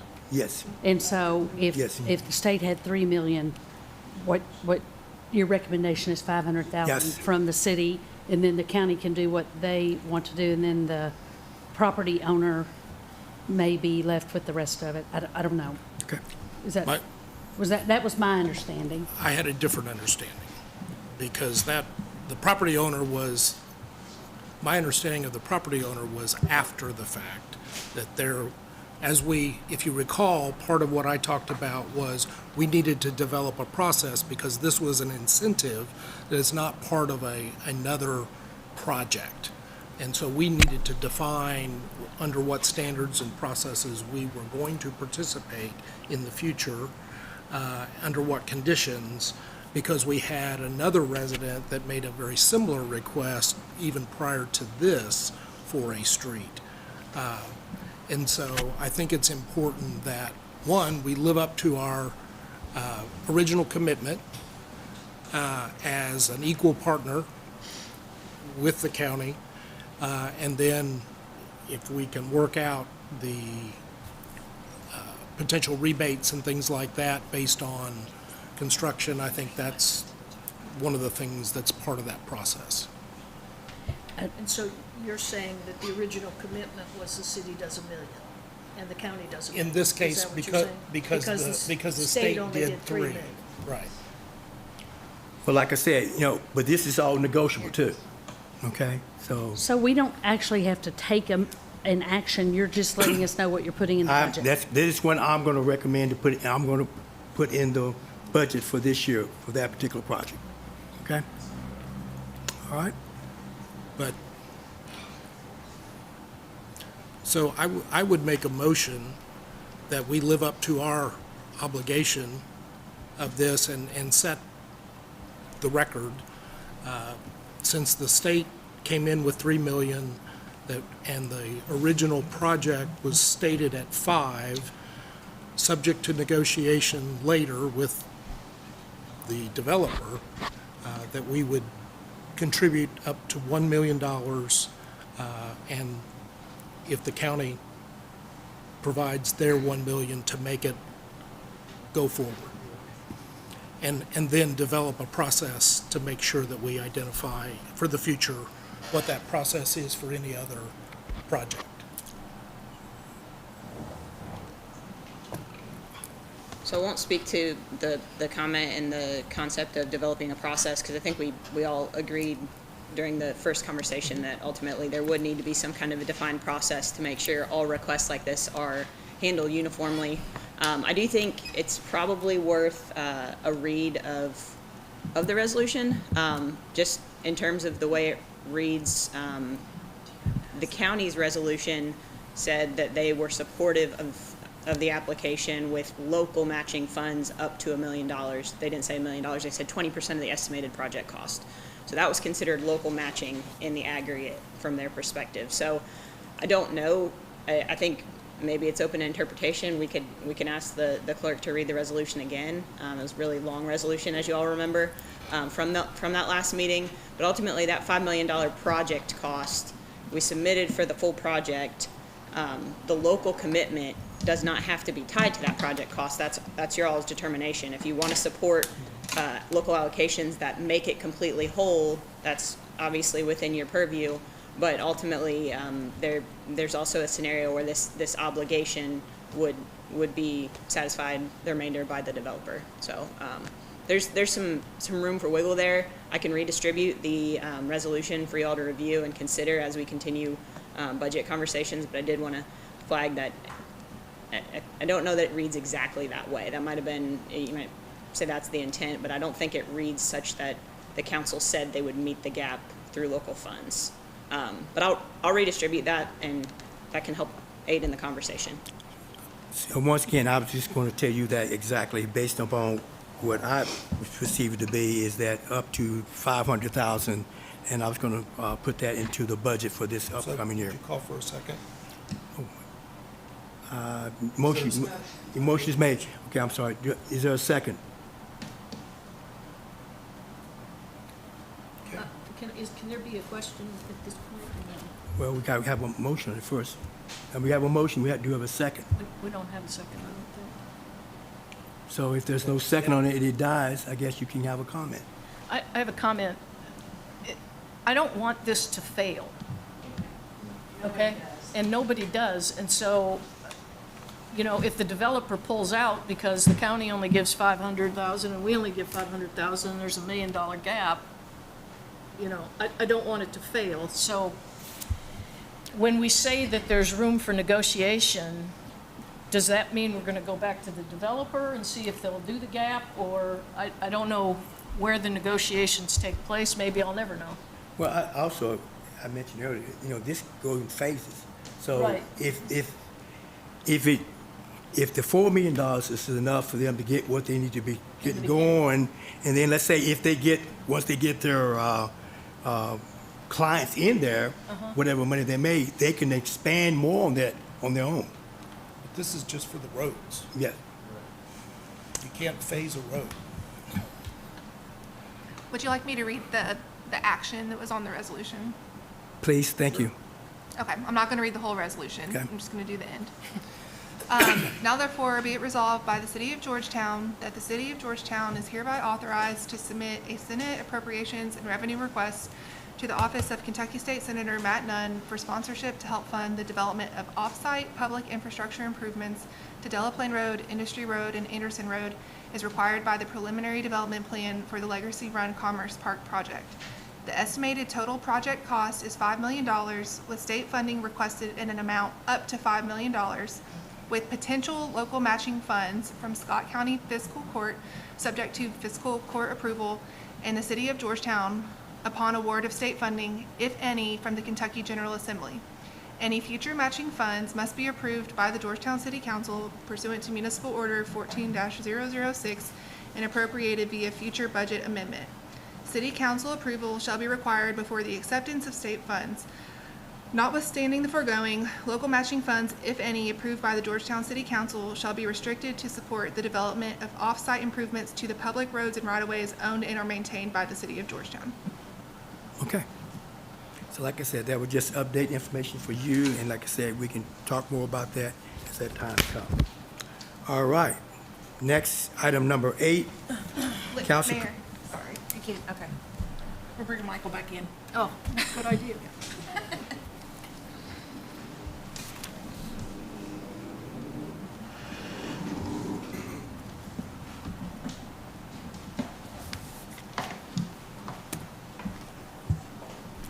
All right. Next, item 9.8 is council committee reports, finance. Hey, thank you, Mayor. We've got two to report on tonight. First is the special call finance committee meeting on April 13th, 2026. Committee members, Mayor Bernie Jenkins and council member Tammy Leslie Mitchell were present. Committee member Greg Hampton was not. Others present were Devin Golden, Stacy Clark, and Tracy Kaufman. The minutes from the April 2nd, 2026 meeting were approved. And the third item discussed was the 2026-27 budget work session overview. Finance Director Clark provided an overview of each department's fiscal year budget request highlights, both operating and capital. Additional staffing has been requested by several departments. This information, it was presented at the April 14th budget work session. The meeting was adjourned at 9:43. The second report is for Monday, April 27th, 2026 at 8 a.m. This is a special Finance Committee meeting. Everyone was present, the Finance Committee members as well as the mayor's staff. We approved the April 13th, 2026 meetings, special meeting minutes. And the fourth item, we discussed the budget amendment review that will be discussed a little bit later in this meeting tonight. Stacy will review that. The 2026 budget work session feedback, we discussed any kind of feedback we did get from the work session, and the fact that the budget will be presented on May 11th. Is that right? May 11th. At that time, the council will have the budget in hand. The sixth item discussed was the investment proposal discussion with the 20 million that we have in CDs right now. That has grown to a little over 22 million, so we'll be bringing that, be looking at that going forward. So, and the meeting was adjourned. All right, thank you. Public Works. Mayor, I have not got the minutes yet. Devin just recently got them, and she has not gone through them yet. So if we can pass that to the next meeting. I will pass that and put that on the May 11th. Okay? And next we have Fire. That's me, Mayor. Fire Committee met April 23rd, 3 o'clock. Mayor Jenkins, Councilperson Michael Crisp, Councilperson Willow Hambrick, Attorney Emily Buttram, Grant Administrator Karen Leverance, Fire Chief Seth Johnson, Assistant Fire Chief of Operations Cam Johnson, and Assistant Chief of Prevention Ann Willett were present. I stand corrected. It's hard to take all of these minutes. This is a draft, so any corrections you have, Michael, just speak right up. On apparatus, the new fire truck is currently in Shelbyville for a couple of weeks getting final inspection. So the truck is ultimately going to be at station number 2 and replace the current ladder truck. Some improvements on this truck versus the other are mid-mount controls rather than all at the rear of the truck. And the truck is shorter for a greater ease of mobility, and it now has cameras like a lot of cars have now, so that is a big safety feature. And it has rear steering such that it will help on the tire wear and tear. There's going to be some kind of a christening ceremony, that's what I might call it, of sorts, for the truck, and some new engines sometime probably the end of May. And the good news is all frontline fire apparatus will soon be no older than 7 months.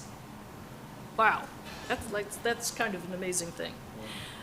Decisions now need to be made about what to do with truck 1 and truck 2, maybe give them to thing 1 and thing 2. Sorry, that was a joke. Seriously, truck 1 could be sold, and with the money accrued from that sale, you could do a soft refurbish of truck 2. There's also an Ancient of Days engine 14 stored at the Fire Training Center that still runs, that might be able to be used as a prevention fire vehicle. If we could outfit some of the wording on the sides of it, and youngsters could climb into it and be used for demonstrations on future fire safety days, etc. Staffing update, we are fully staffed at fire stations. That's more good news. That's including the 3 personnel hired for the future fire station number 4. This is saving us money because we don't have to bill as much now for overtime. We still need to have 9 more firefighters in the future for Fire Station number 4, I believe we said for fiscal year 2028.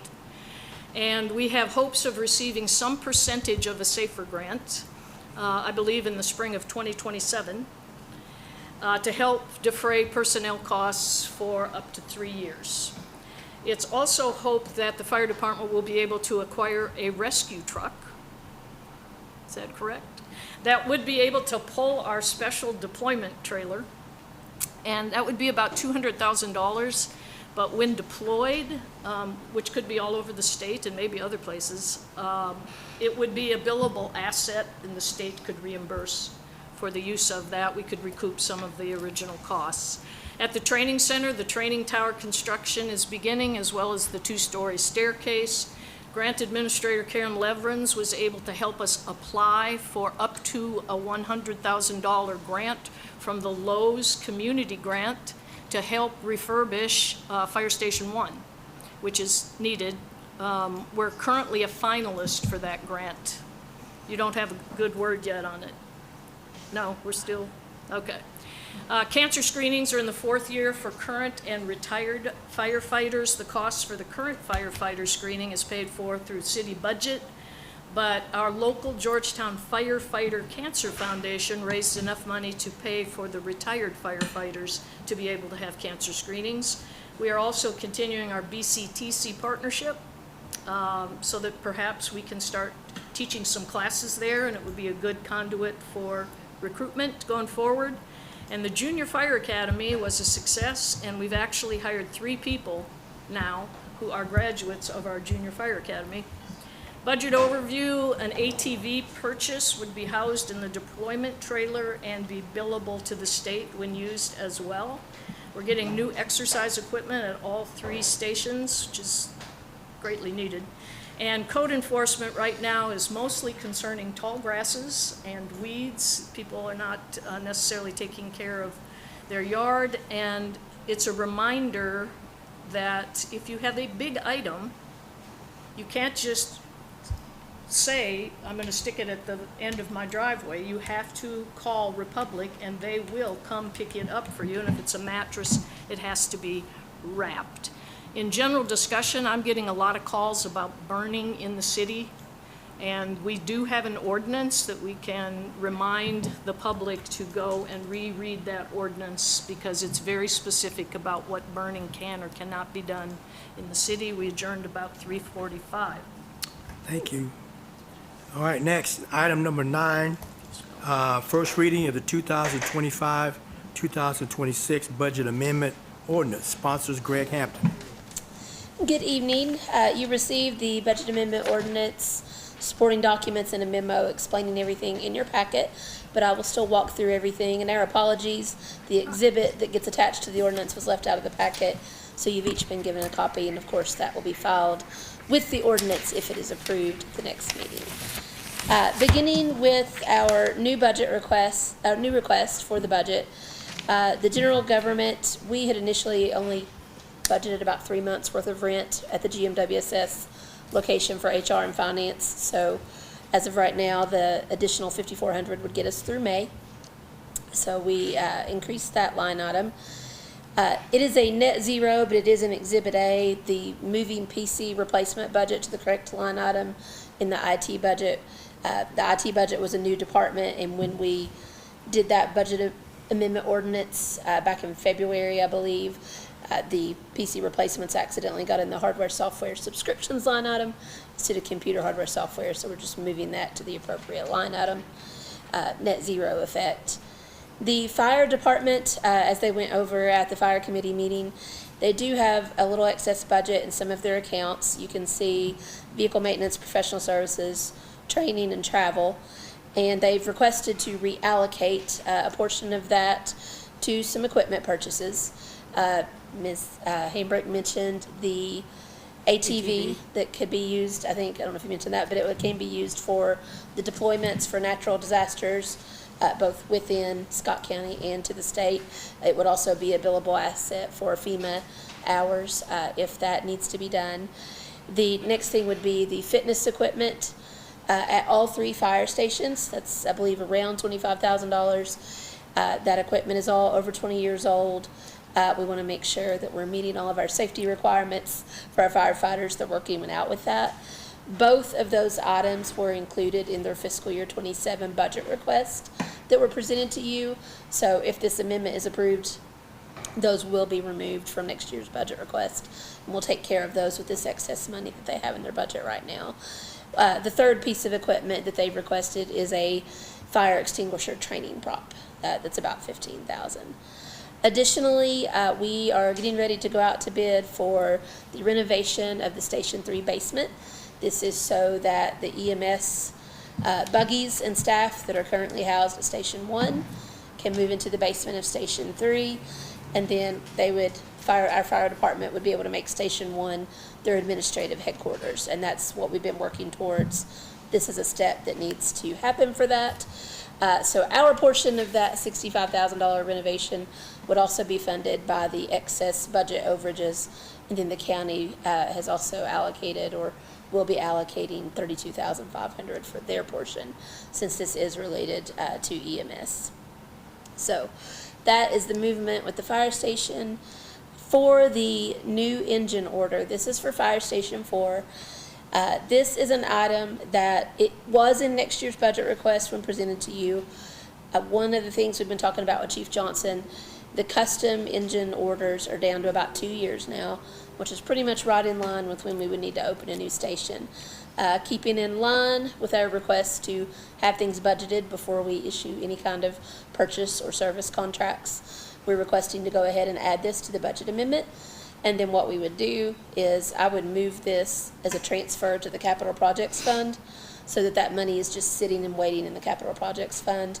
Even though this isn't a project, it's a single piece of equipment that we've earmarked the money, we've set it aside so that when it's delivered in 2 years, we've already taken care of that. It'll already be accounted for from our fund balance, and we don't have to constantly move that in the general fund in future budgets. We'll put it in capital projects. The next items are for Public Works. The majority of these, when we did our municipal order for the additional salt order, we kind of robbed Peter to pay Paul a little bit to get that order placed a little bit more quickly, so we knew that we would need to replenish a little bit. So for the buildings and improvements, equipment, the technical supplies, all of that is putting back money that we had to move out to make that salt order. And the reason we're putting the $15,000 back in equipment is so that he can go ahead and replace a mower. For the expendable supplies, the $5,000, and the maintenance vehicles, $10,000, those are specific requests that he needs, not just related to the road salt purchase, but to have our blacktop and gravel for pothole repair. Now that winter's over, there's a lot of pothole repair to do. And then maintenance vehicles, he had some higher expenses throughout the winter for repairing salt plows and things that were damaged, and just to have enough to get through the end of the year. The next thing, I'll talk a little more about the transfer to stormwater and capital projects when we get to those funds. And for the previously approved transactions, when we approved the updated contract with NetGain, we had already previously budgeted for the additional staff augmentation, but between that budget amendment and you all approving the contract, we had requested to add those essential security services for cybersecurity and other things citywide. PD and 911 previously had those services. So this $21,000 is about 3 months of those expenses, plus the $5,900 one-time fee for setting those services up. The Environmental Services Fund, you will see a reduction. I know it's counterintuitive, but the positive numbers on expenses are reductions. Our street sweeper came in under budget, so we had $49,776 in savings from that, so we're reducing that line item and adding $30,000 that has been requested for the Royal Springs dredging. If this can be completed by June 30, this was also an item that was requested in next year's budget. But Eddie is working with GMWSS and the contractor to see if we can come to an agreement and get a quote where this could be done while they are already down there doing the work. So if we can get to a reasonable number to do this work, we would go ahead and try to get this done while they're doing that. That difference of $19,776 is a reduction in what the the general fund had to transfer to stormwater. So it's a net reduction. Lastly, capital projects fund. Due to the extended timeline, our previous budget amendment had covered construction administration services for City Hall through February. This adds 3 more months through May. So that is everything that's in the budget amendment for first reading tonight. If you all have any questions, I'll answer them. If not, Tracy can read the ordinance. All right. Yep. Yeah, go ahead. Yeah. So just a quick question on the fire side. Yes. And kind of going off of Willow's report as well. So with our new apparatus, transferring the 66,500 out of maintenance for our, what's the current maintenance status of any units that we would be using as a reserve or backup units? Are there any substantial maintenance items that those units will need since we've got new units to be able to? I know Seth gave me his notes. I'll let him come up and speak to anything additional. But in general, we did budget $300,000 this year for vehicle maintenance because we had spent $336,000 last year.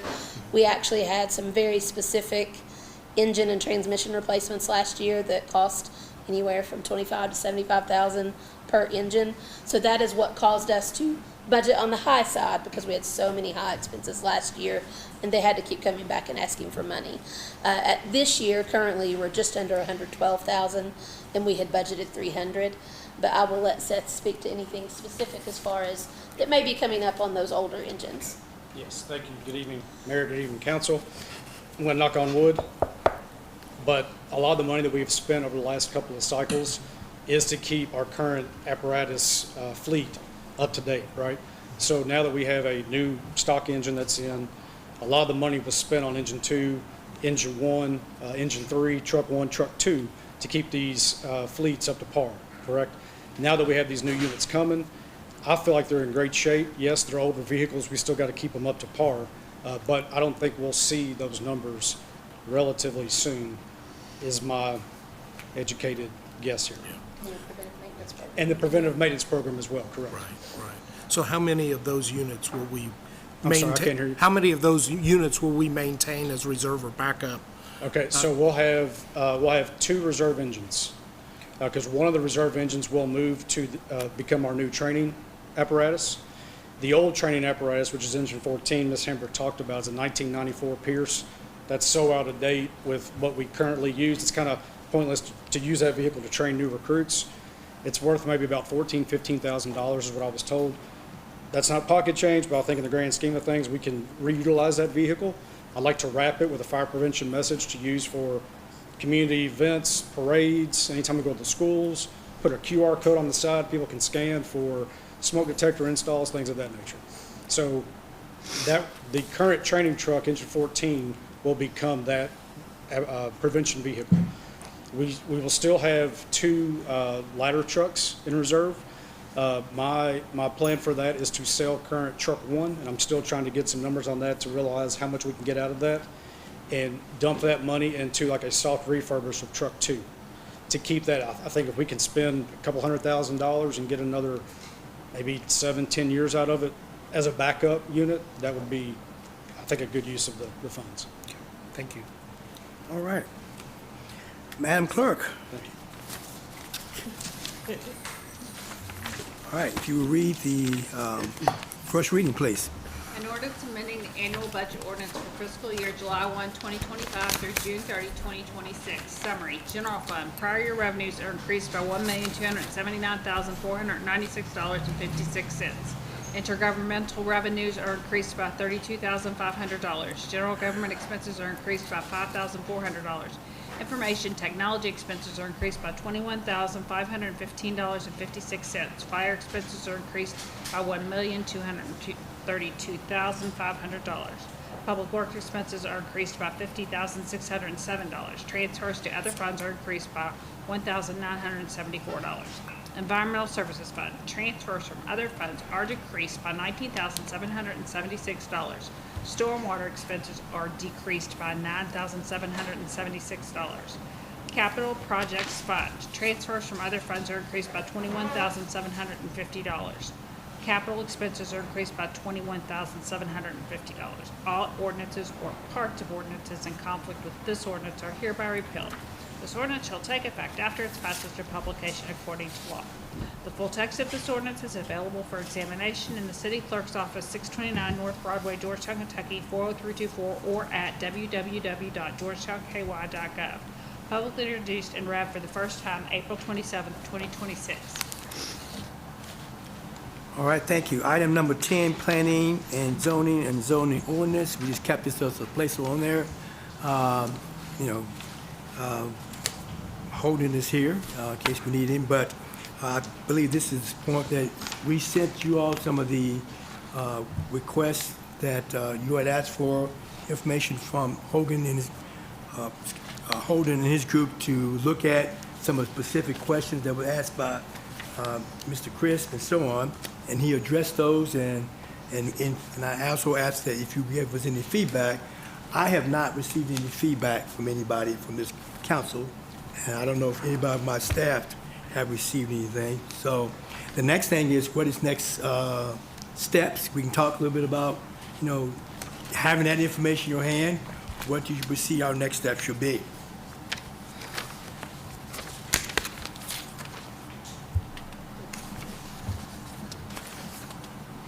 Tammy, correct me if I'm wrong, but weren't we wanting to form a larger committee at this point to look holistically at the information that we now have gathered?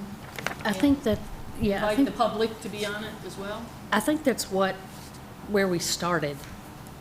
And then we segued Maybe we need into to talk the about smaller. first. Yes. And you probably need to talk about what would this committee consist of, numbers and so on, membership and so on. But I think that's up to the council to think about and come back with. Yeah, so with if that. you want, if you want to just, everybody take a look at this, come up with some ideas, send me some information as to some ideas as to, the number of members, how you want this to proceed and so on. You need to get that back to me, and then hopefully by the next council meeting on the 11th, we'll have a little bit of an idea. Okay? So do we also need to provide some vision or focus Yeah, to that too. that group? Absolutely. Yes. So I guess my question is, We need to how do we develop that vision to that group so that it is what we believe as a council needs to be part of the direction in ultimately changing our planning ordinance? Okay. And so, do you think we need a work session just for that? I think that would be productive. That way we could have the conversation of, out of those lists, what things do we need to consider or not, or get them to focus on where we want more feedback from the general public and the commission. Could I make a recommendation that we work through the budget first? Because I think, that might, we have a whole lot of extra going on while we secure the budget, and then if we really want to take a deep dive into this and start over with Holden's group, now that we've had the segue off, does that sound reasonable? And that's May 11th, right? When the budget- Well, it will be sewn up by June. Right, End of but- June. And then start again. Start again. Does that sound reasonable? Does to me. I think in the meantime, as the mayor indicated, it wouldn't hurt for this council to look at everything and send ideas and things for, the establishment of a committee and possibly what their scope would be based on Holden's information that he's given us. And I think that would be very beneficial. So when we have this work session, we already did some of the groundwork of saying, okay, not just getting there and also start spinning our wheels. Right. We already have some information that say, all right, so how do we set this up? We're going to have 9 members or whatever you have. Yeah. Where you get it from and how you vote on all that. Yes, ma'am. Mayor, if I can make a recommendation. Sure. From a legal perspective, you all still have 6 text amendments that are floating out there. for some type of action. Okay. And I know it's hard because we're layering and putting pieces together, but it would be beneficial to the planning commission as well as you all if you can take the time to look at those text amendments and have some type of resolution. And if the resolution is no, and you want to start fresh, but there are a lot of things that are covered in those proposed text amendments that may take care of a lot of these other issues, and it might be better, this is not legal, but it might be a better use of everyone's time if you're working off of whatever you all choose to do with those text amendments, and then you have a fresh zoning ordinance to work from, instead of working on the zoning ordinance, having these text amendments floating out there and trying to reconcile them. So if I can make a recommendation from a legal perspective, if you're gonna spend time on it, it may be worth just carving out time to talk about those 6 text amendments, because it's been a while since those were presented. Okay. Those are they the same ones that you presented before we segued off? Yeah, I believe so. They only presented the one. But there was Yeah.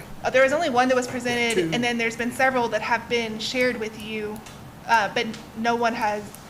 They've not been sponsored to be brought before you here formally for that Okay. conversation. So yes, that is correct. Thank you for that reminder. So we need to retreat back and just look at this first before we go on to the next one. I'm not saying one way or another. It's just a recommendation to Okay. consider. And that's a good recommendation, so I like that idea that we look into this first. So looking at those, what holding the ball to us, let's get in our mindset what those should be, and then from there, we can and move forward. Okay? So somebody want to make a motion with that? Here's what I would ask. I think that I'm trying to do what you're suggesting. The text amendments that need to be dealt with, if they could be sent to us and we can talk about them at the next meeting. Okay. The big committee stuff. Okay. This will, but if there are things that are outstanding that, and I do remember the one before we divided into the smaller group, let's deal with those at the next meeting. Okay. And or at least start to deal with them. And so am I asking for that correctly? You can make a Okay. motion if you We just put it on Okay. the agenda. I just put it on the let's put that on agenda, the agenda for next time. because it's on the agenda anyway, with planning and zoning anyway. Because So I'll be honest with you, I'm not exactly sure what we're supposed to be doing here. We went one direction and then we went another, and I don't think I'm alone in what we're supposed to be doing next. And I'm sure that's frustrating for not just us, but for planning and zoning. Okay. And so if we can knock a couple of things off and then have some suggestions about where we go from there, that would be great. If I could interject on that, maybe at the next meeting, since you've got the budget, the next meeting's budget presentation. Right. Yes. Maybe we take just a couple of them at that meeting and not look at all 6. Just take a couple of them at that meeting. The next meeting in May, look at a couple. The first meeting in June, look at a couple. Then that will pretty much take care of them. Can we look at them? If we can look at them like that, because I think we need understanding of what they are. Yeah. Zoning issues, that's one thing. Doing on the committee, boy, zoning issues is complicated. They say it's simple, but to us, it doesn't work with it every day. It's kind of complicated. So if that's a possibility, unless they're going to tell me that's not a possibility. But if we could do it that way and break it down, because I think we'll be overloaded with the budget to do all of that in the next meeting. Well, we're not on a time. We're not on a time. Yeah, correct. So the text amendments do not have like a deadline like your Yes. map amendment, or your zone changes do. Yeah. So there's no deadline. There would just be some self-imposed deadlines. Yeah.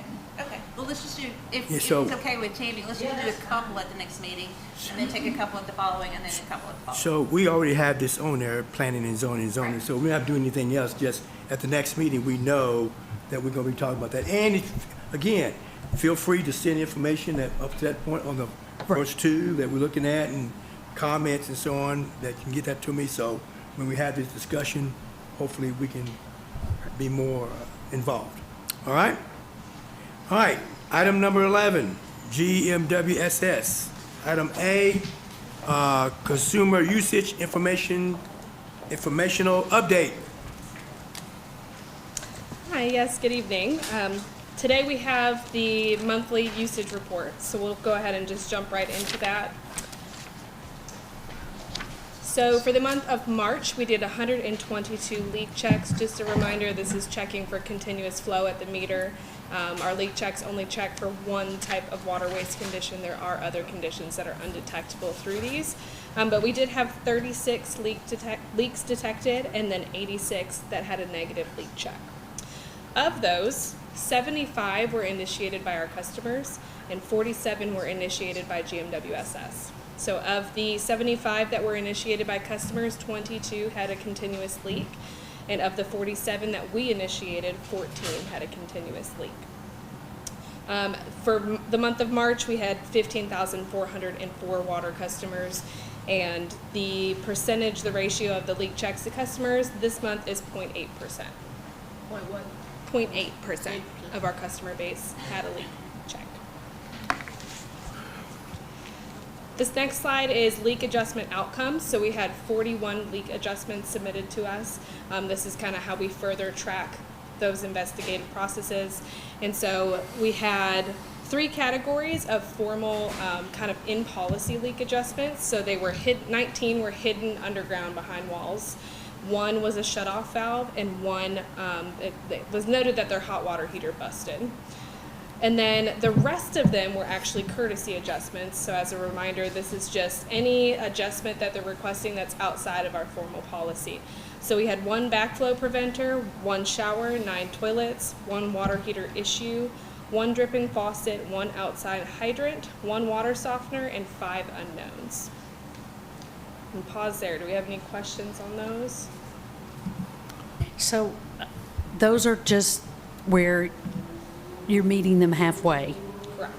Even though it's not a GMWSS problem, it's a consumer problem, but we're meeting them halfway just to help them along back to normal. Correct. Okay. So of the 41 leaks, are all of those now resolved? Did they stop them? Yes, so Okay. the 41, part of our leak adjustment policy is that their usage has to return to baseline. Later on in the presentation, I'll note that the 31 that we've also been investigating, we'll bring that, like follow-ups back on them next time because we have to wait for their readings to come back in. And a limitation right now with our current technology is that we get that once a month, so it can kind of take a little bit of time. Any other questions? Okay, moving on to the next slide, residential usage category. So this just shows the 3 previous months and kind of the distribution of our customer base. So you'll see that the majority of our customers are right around that 2,000 to 5,000 usage category. Next slide. And then we just wanted to note kind of ongoing actions related to usage. So we did send 30 of 31 letters. 1 of the accounts that was submitted to us is closed and did not leave a forwarding address. I physically brought the letter with me tonight. If anyone wants to try and distribute that to him in another way, we're open to that. And then I also wanted to note that we found out today that one of the accounts that was noted as a leak was actually not a leak. So they had a leak in their leak history, but the usage that they're currently concerned about was not related to that leak event. So we are putting them back on our follow-up list and we'll continue to investigate with them. We spoke to that customer today. Like I said earlier, we're waiting on new readings to kind of follow up on the outstanding customers, and we will bring that back to you once we get more updates. And then GMWSS board recommended action. So our board took some actions at our last board meeting. They voted to third-party test our meters that were submitted. So 26 of the 31 were actually GMWSS customers. So we are tracking down those meters. Some of them have been pulled already, some of them have not. So we're trying to find the meters that were in service during the concern, and then we will get those third-party meter tested just to kind of see what comes back from it. And then also, we are pursuing a utility meter audit. So we are requesting a consultant to have a proposal. What that would look like is that they come in and they physically pull the meter and they take it and they test it and then they give the results. So we're kind of hands off on that process. Part of that is that we want them to test a statistically significant amount of meters.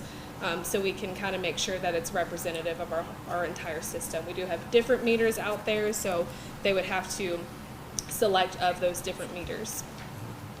Any questions on that? So how many meters are statistically valid? That's something that we're hoping the consultant can help us with. I don't think we have. Some general statistics, looking back my engineering statistics book, to get a 95% confidence interval for 15,000. She just noted 15,400, but I'd rounded 15,500. That would mean pulling to get that 95% confidence interval is 375 meters.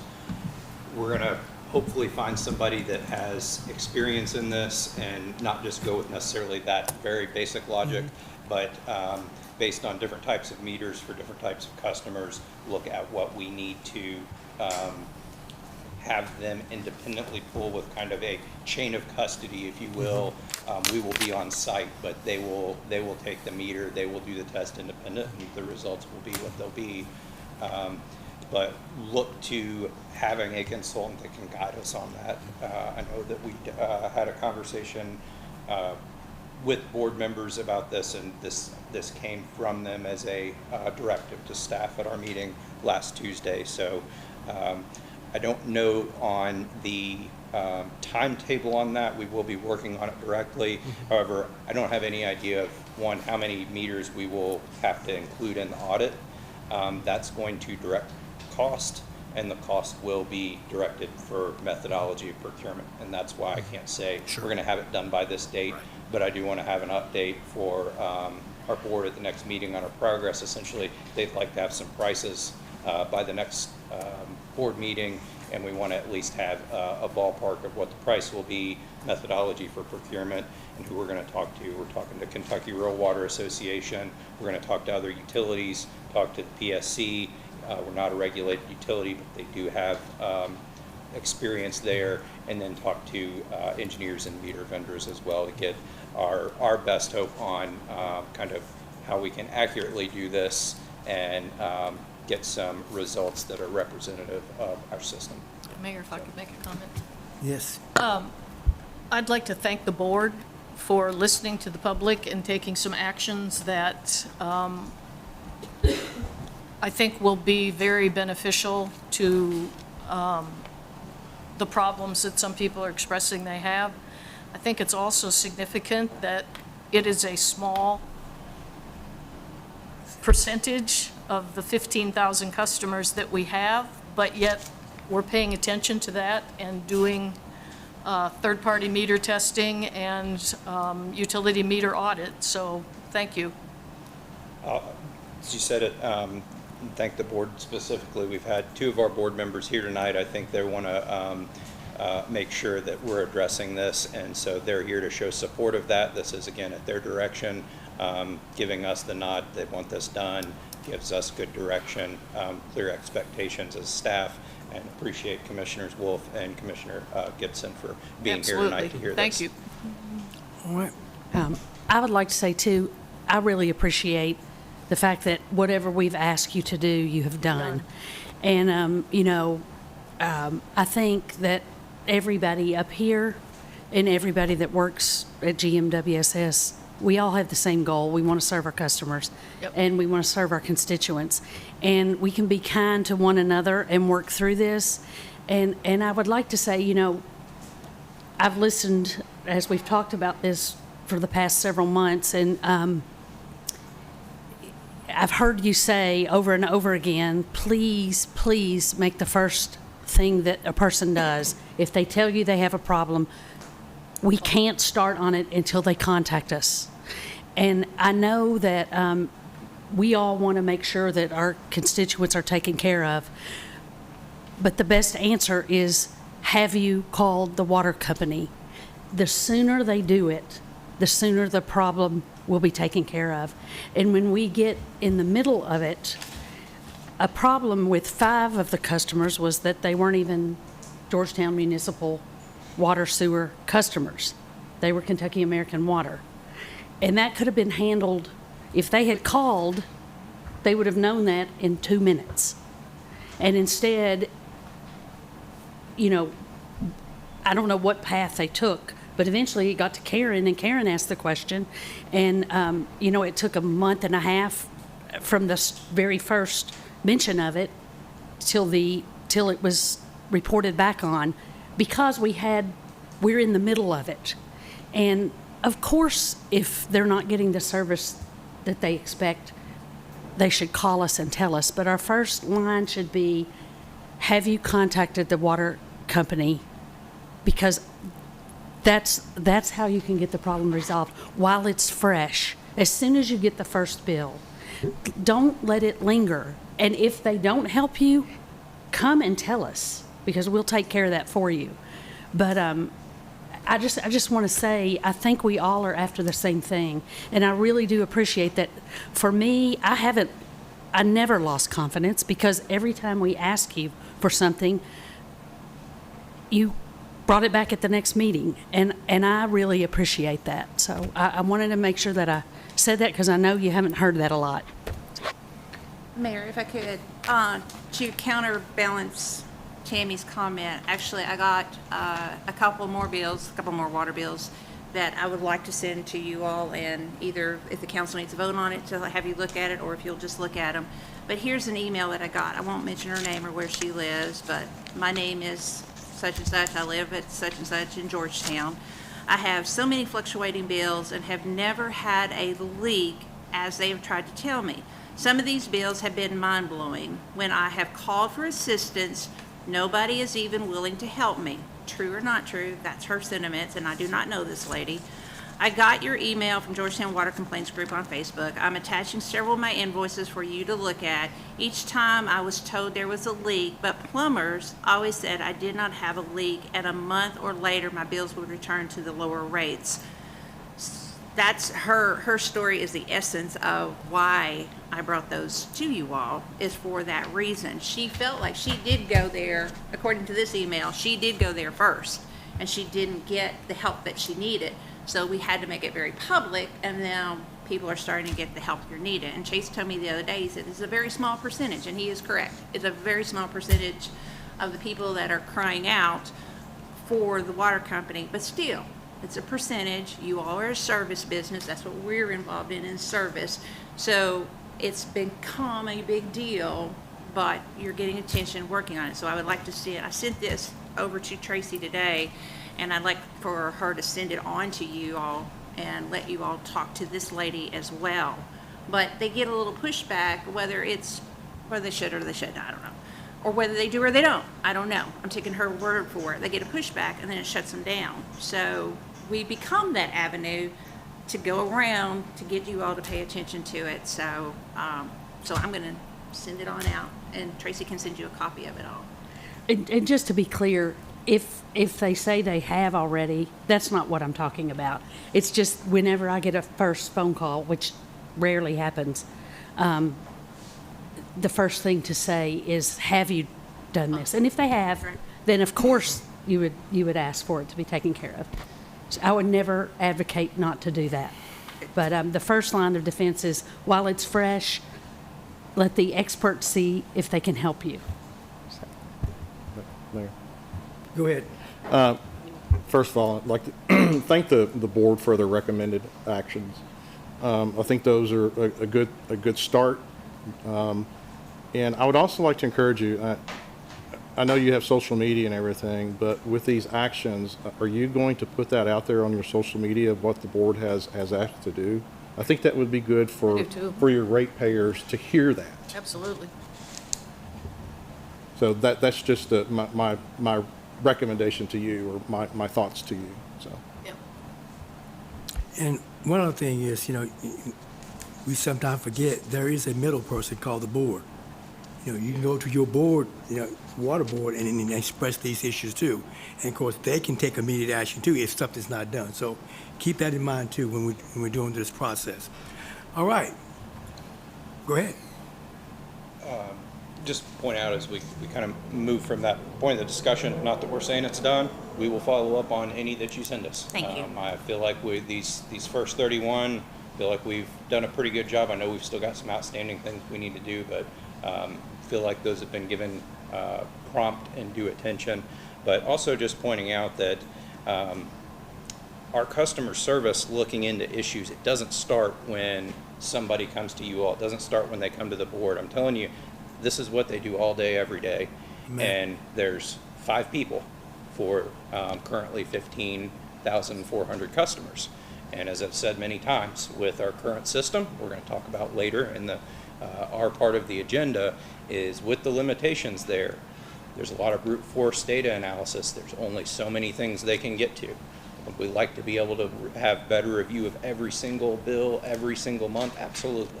But we get to the ones we can, then the ones that come to you all, we will certainly address. They come to the board, if they come to me, any of the time that the council and mayor sends something to me, we get it handled, and we'll continue to do so. So, do you want to tee up our next item, or would you like what's?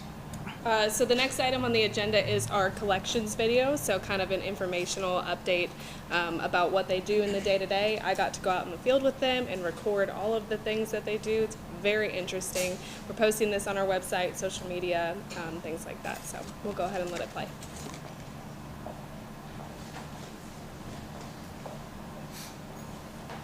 Our collections department is responsible for the wastewater system.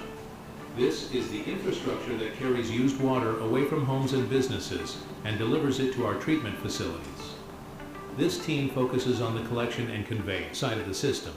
They maintain the pipes, lift stations, and equipment that keep wastewater moving safely and reliably. We maintain approximately 279 miles of sewer line.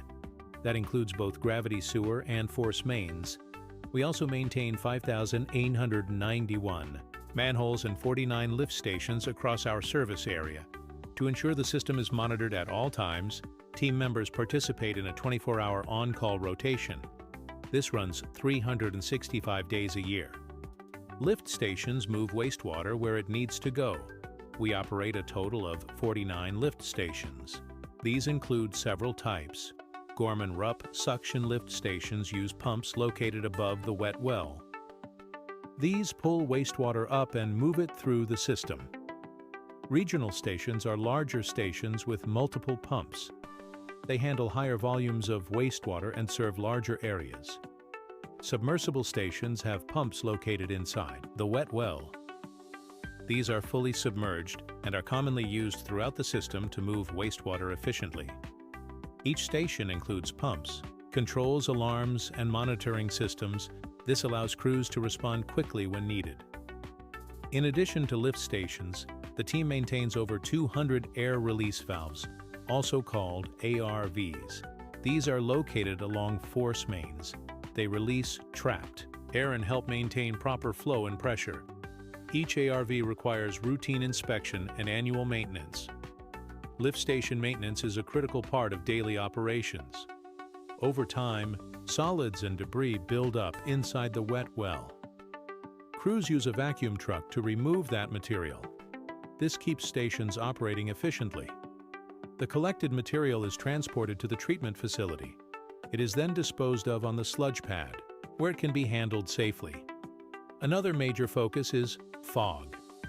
This stands for fats, oils, and grease.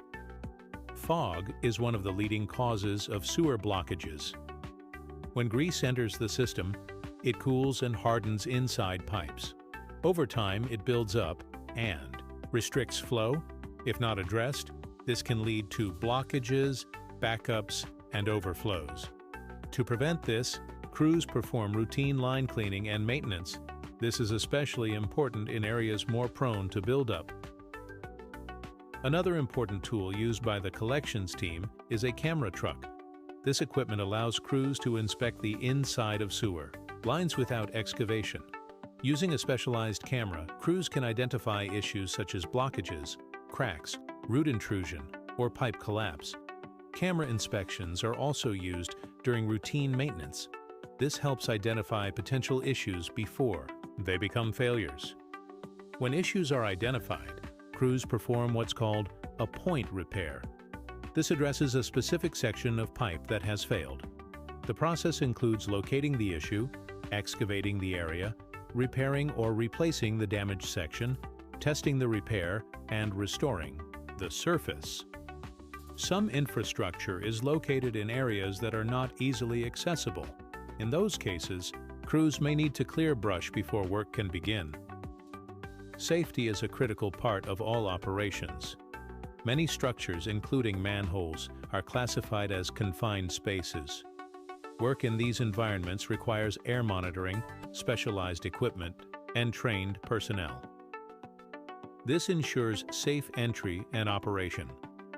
A large portion of the department's work is preventative maintenance. This includes cleaning sewer lines, inspecting infrastructure, maintaining lift stations, and addressing issues early to prevent larger failures. Much of this work is completed in-house. This allows for quicker response times and consistent quality. The collections team also participates in community outreach.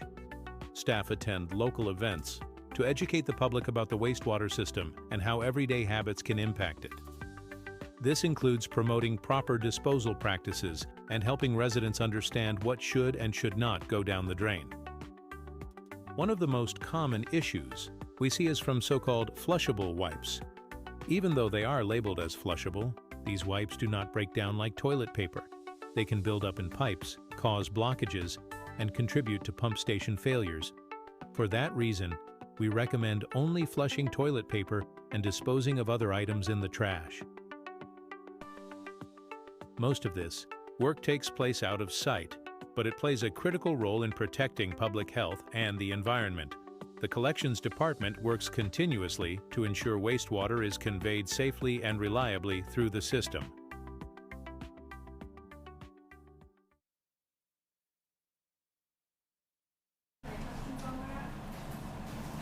Okay, thank you. Thank you. So, item next is going to be items C through I. And Chase, what I want to do with this is... Our collections... Still collecting, okay. So we'll look at item C and through I. If you just go ahead and just tell us what they are. But Mayor, before he gets started, I do have one quick comment. I want to make sure that people know that we do have faith in the water company.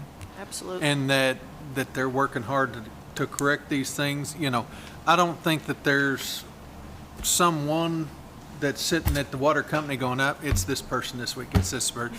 They're as much concerned about the issues as we are. It's just, you know, certain ways that they've got to do them. And I'm tickled to death that they stepped up and are doing this water audit, and I think it's well worth it. And just to give them kudos for stepping up and taking care of that. All right, I just remind myself, make sure that if you're talking, you got your mics on. I didn't have my mic on the last time, so I probably had some useless words out there, or maybe inspirational words, and nobody ever heard it. So there you go. That being said, item C through I, Chase, if you will just go ahead and give us just what they are, and then what we'll do is we will then have one motion to accept all of these. Okay? Thank you, Mayor. And let me just start off by saying I appreciate your time to watch a video every few meetings. That's not part of this, especially when you've got a long agenda, because the 8 guys, it's 8 men. We've tried to hire some women there. They don't haven't so far gone. Only one's gone for our sewer jobs, but or 2. But those 8 men, along with our customer service staff, really all our staff, but I'm happy, and when I watch that video, my pride is just through the roof. They're pros, is all I can say. They're professional, and you saw that gentleman being lowered down into a sewer manhole to clean that out. It's a messy job. It takes a special, dedicated person. That's why we think it's important, and that's why we're doing this. It's kind of been part 3. Part 1 you all didn't see because Brittany at our water treatment plant, she did that live. She didn't do a video, and then you all saw distribution a few meetings ago, and we're going to be going through every part of the business, what we do, including customer service, and we're going to be bringing some information. We take these to the schools, shows a lot of the good things. I know it's never fun to talk about the the problem side, but we think it's equally important that we show you the good things that our staff are doing for this community as well. So that said, I'll jump in. We've got a handful of purchase orders. They're not small, but they are somewhat routine if you've been through those. The first one being for Gibson Heating and Air. This is for $11,919. If you recall, last May of 2024, not 2025, we had an evaluation of the HVAC system completed at our administration building. We have 15 individual residential style units that control the climate in our admin building. Had a mechanical engineer also, in addition to a condition assessment of those units, evaluated if it would be better to just have one centralized unit.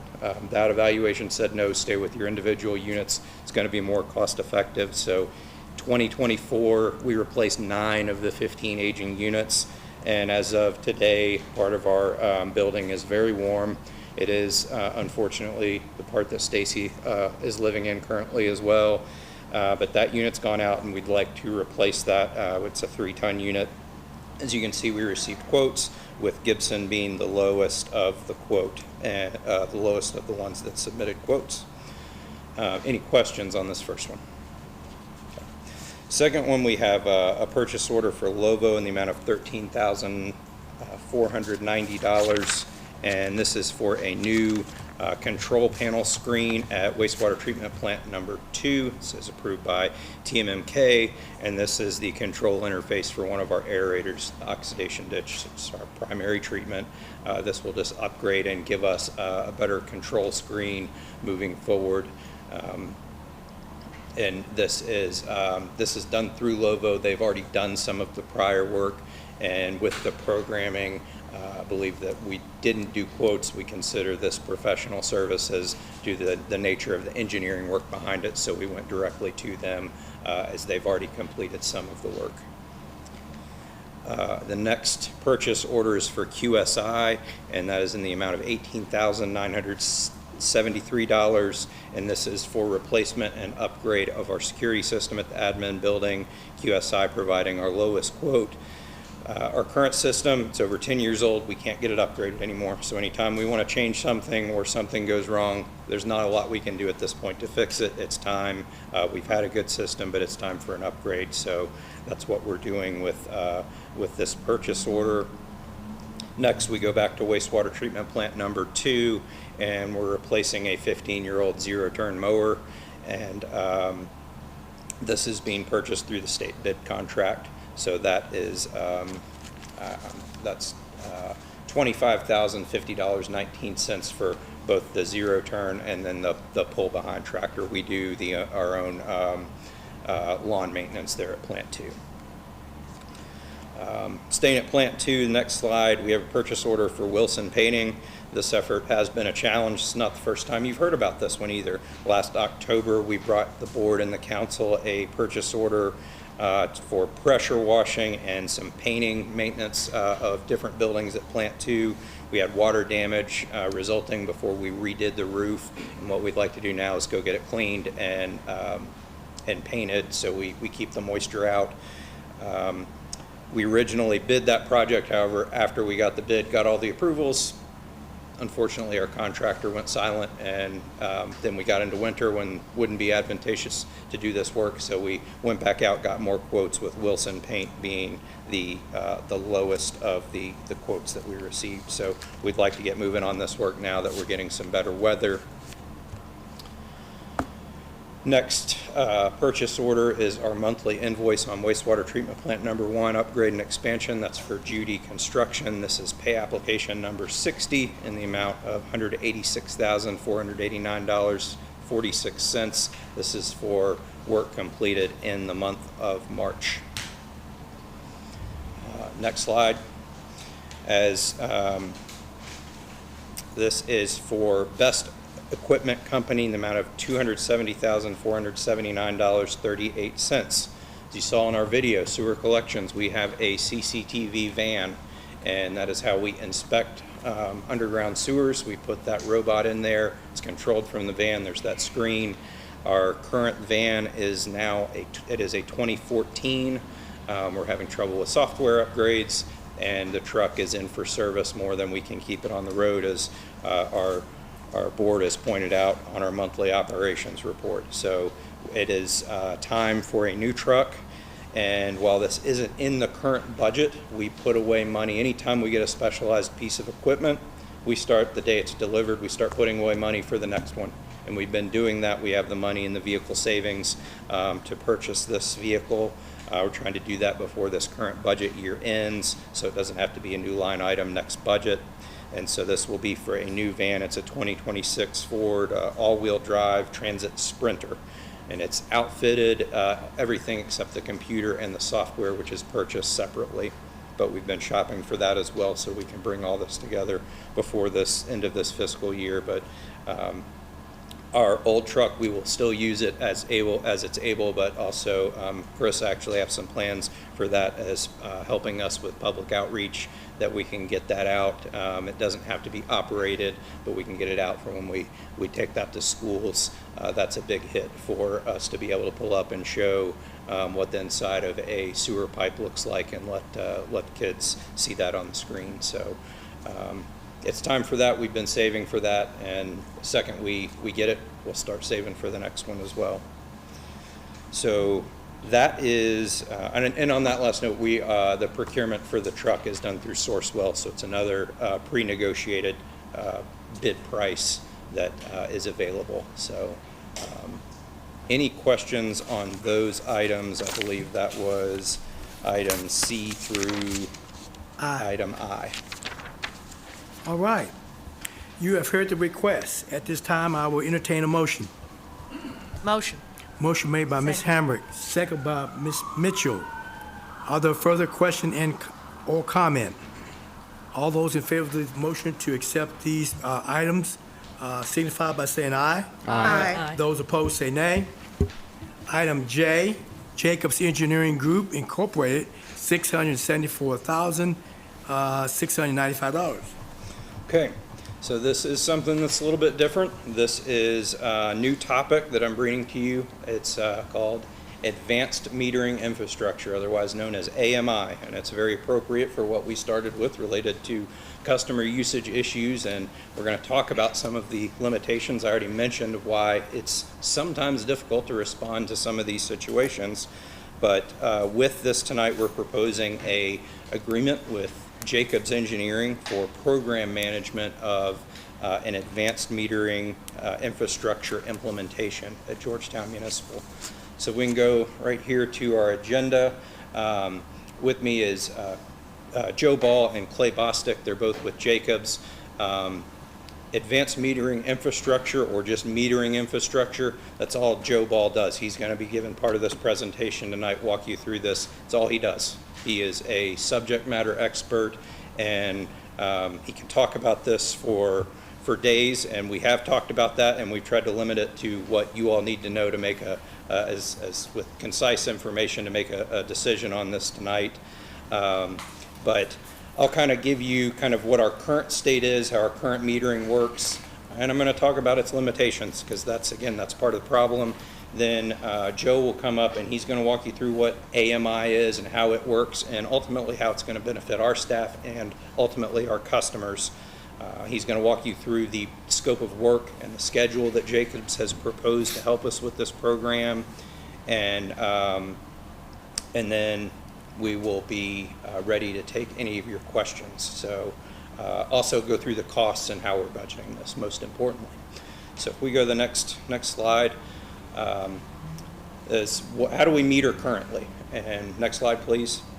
So as I said, our current customer base for water, drinking water, is it pings based on how much account turnover we have by month, between 15,400 and 16,000. So we're getting up there on water customers. I think we've gone over 16,000 maybe once, and then it comes back down with some month-end customer turnover. But we currently have 16,029 meters within our water service network, and that was as of February 16th. So next slide.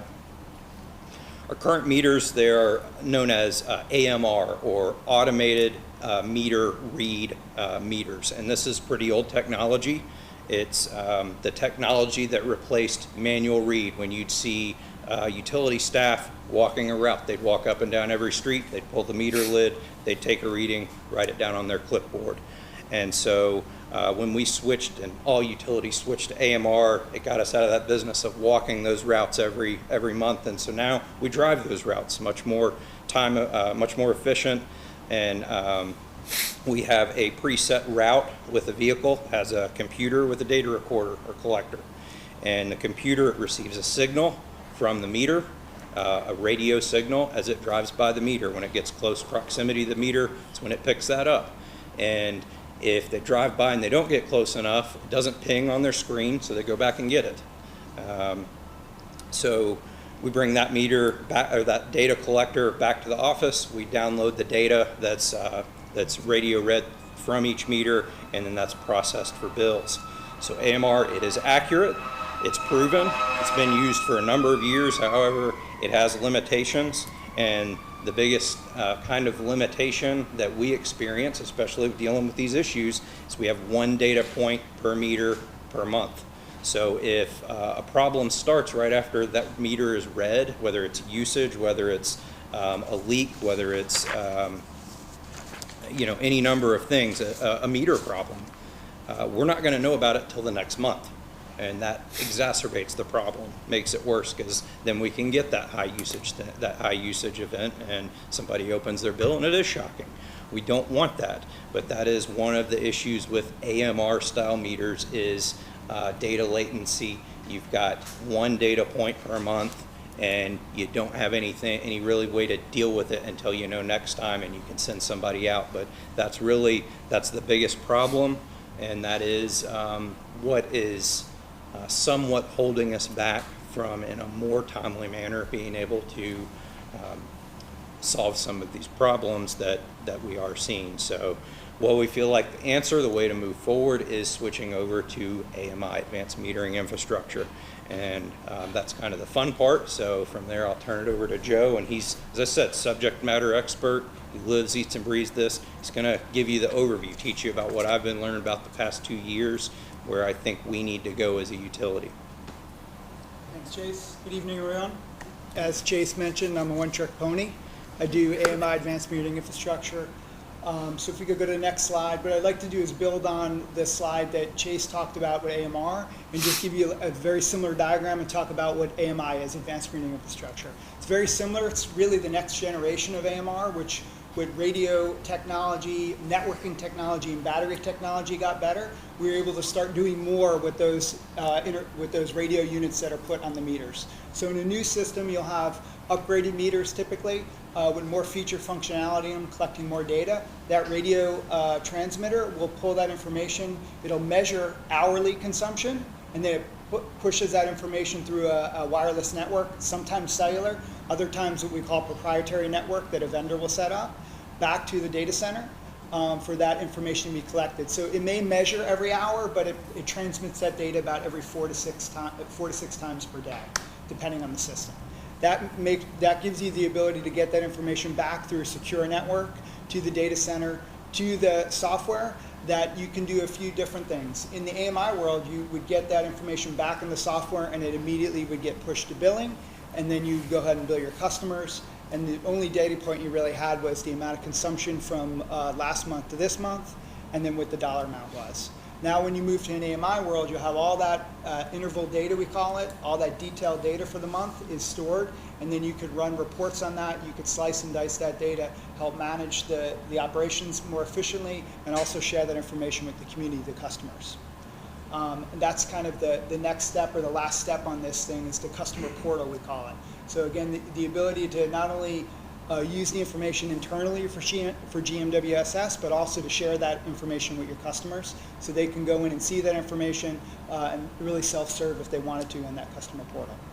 So I'll get a little bit on the next slide if you'd go to, well, I'll pause there. Any questions on that from a technology perspective? Well, I have a question on that. Would that help then with where we're having our complaints from some of our consumers is that their bill is average, next real high, goes down low, and they say there's no leak. Okay, so can you almost go back and pinpoint the day that leak became out of control or whatever was going on? I always say they're great questions when I have a slide for it, and I have a slide that'll show you just that in a couple slides. Okay. But yes, that detailed data because you have that hourly interval data, you'll be able to tell a lot more what's going on. And the other benefit to just making your operations more efficient is the customer service reps have access to all that data. The customers will have access through the portal, but if they have a high billing question, they can go back and they can see that usage on an hourly basis for the billing period. So they can really take a look and see how that behavior or that consumption affected the bill for that particular So, month. like we're doing now, it's taking several months to get to an answer or try to get a solution.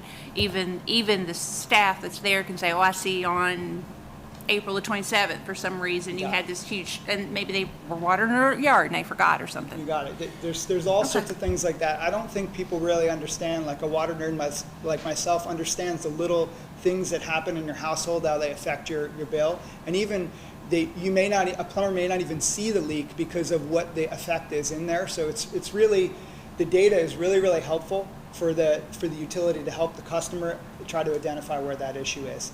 And the nice part, which I'll talk about, I'll show those customer portal screens, is the customers have the ability to register and sign up for alerts. So if there is a continuous leak flag that gets triggered, they may get that alert on day 4 of the billing cycle, and they can go ahead and address it then, as opposed to waiting to when the bill is Instead of having a bill shock. You got it. So I sat back there, biting my tongue a little bit, because I love to jump in and talk about all the great things that this technology helps with, because there's one thing that the water utilities really lacked was leveraging this technology to be able to get more information to serve the communities better. It's hard to do because this stuff's all underground, and they're not quick projects. These are 20-year projects. Right?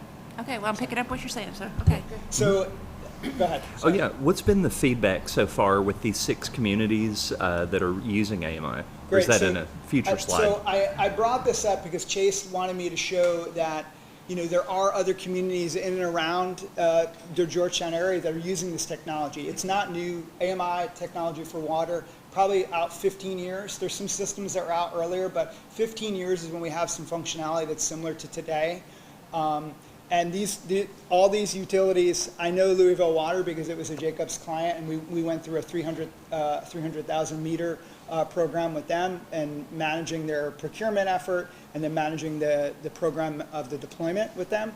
So I know very well that they're getting a lot of great information from the system. They've changed their business process to be able to optimize and use the data from the field to make their truck rolls and their operations much more efficient. And they've gotten positive feedback from the customer side because of things like leak notifications and just being able to see the data on their usage.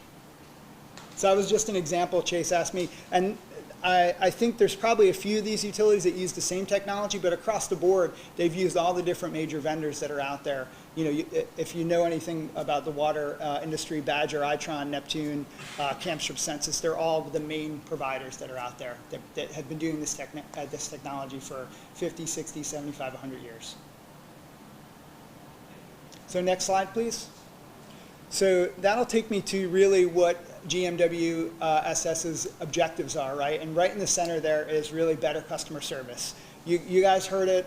Your constituents come back and they come to you when they have questions about their bill. What they'll get, like I mentioned, is detailed data for them to use internally for their customer service reps. There'll be a customer portal that customers can register for, and they could get these notifications once they register for them. They could come via text message, email, and in some situations they even have like an IVR system, like a voice recorded system that lets them know to go check their portal or they may have a potential leak.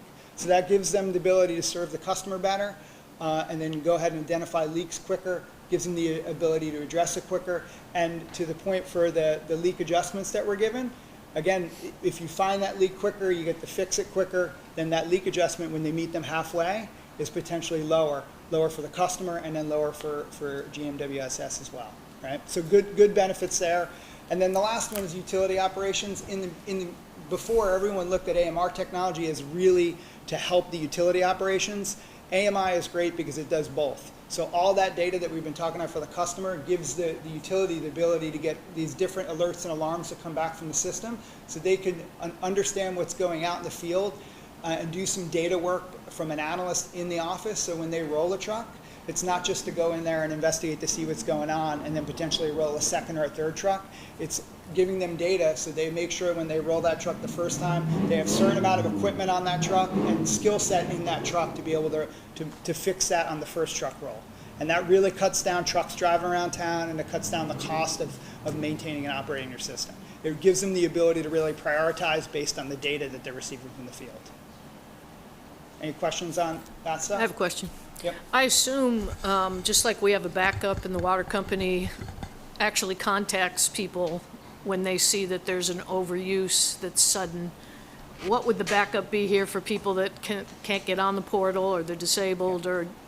That's a great question. I mean, there definitely is folks that are not as computer savvy.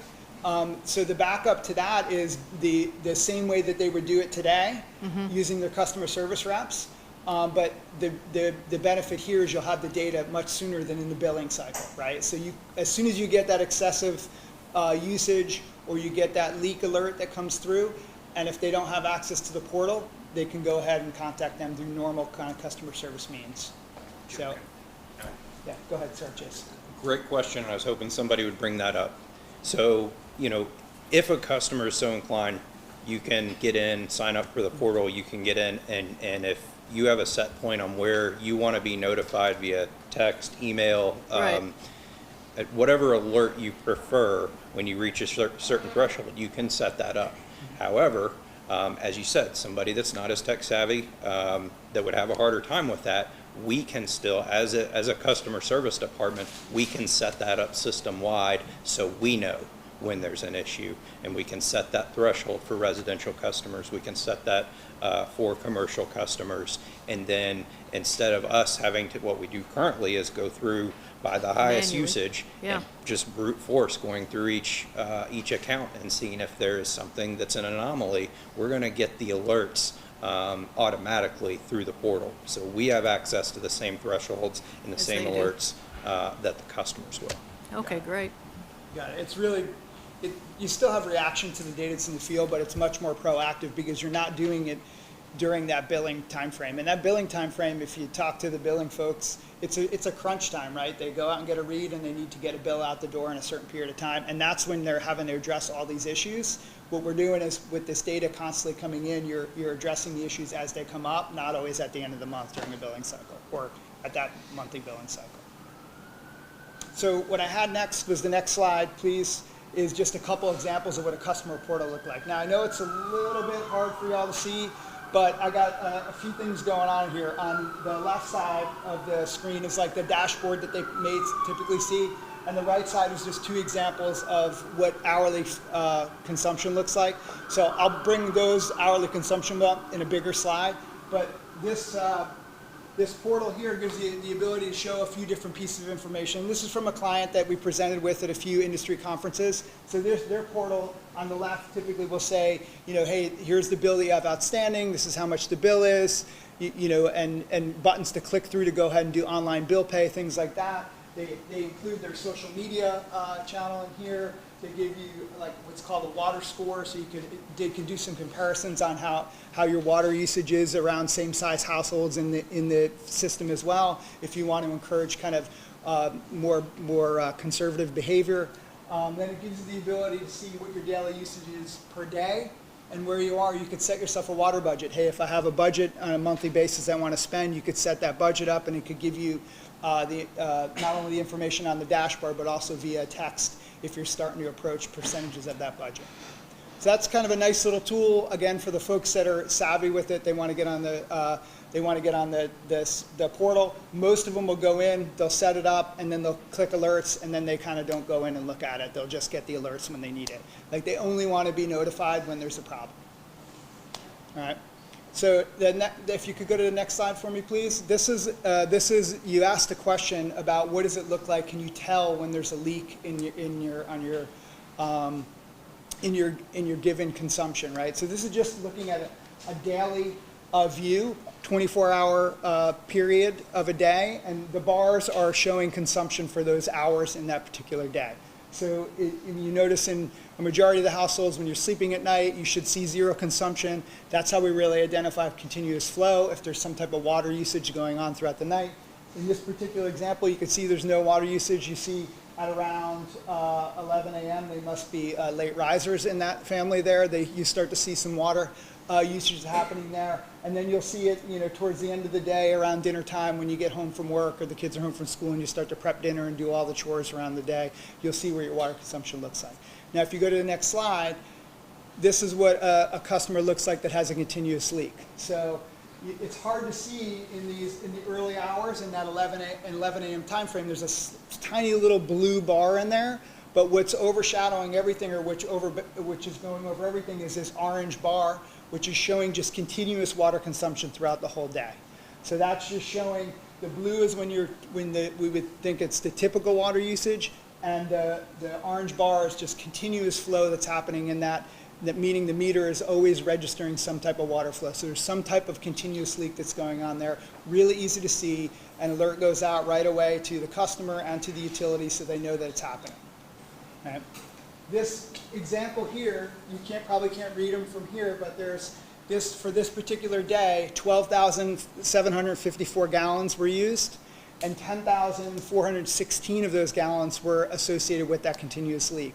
So again, a lot of detail here, and that's a massive leak that's happening, but that could be, really anything that happens, like even a loose toilet that continues to flow all day can give you a 1,000 gallon leak for that particular day. So pretty big impact on someone's bill.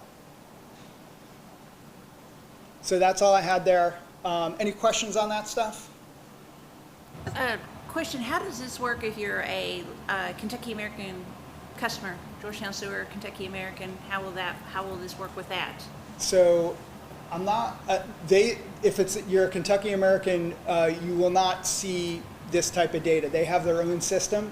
Now, I hear they're looking at AMI as well, and I'm trying to get in there and chat with those guys a little bit about AMI also, because again, that's all I do. Okay. But they don't have an AMI system right now. They use a lot of AMR. In some of their locations, they may have like piloted areas where they get this much data, but they don't have an AMI system right now. Okay, it'll only work with purely Georgetown water customers, like drinking not water sewer customers. Okay. You got it. Okay. You got it. I know your forte is water, but are other utilities like electric or gas experimenting with this too? So really, the electricity utilities kind of led the way with AMI technology. They've been doing this for 20 plus years. The thing that makes it a little bit easier for the electric utilities is the devices are powered. So the electric meter has the communication device in there, and that's all powered.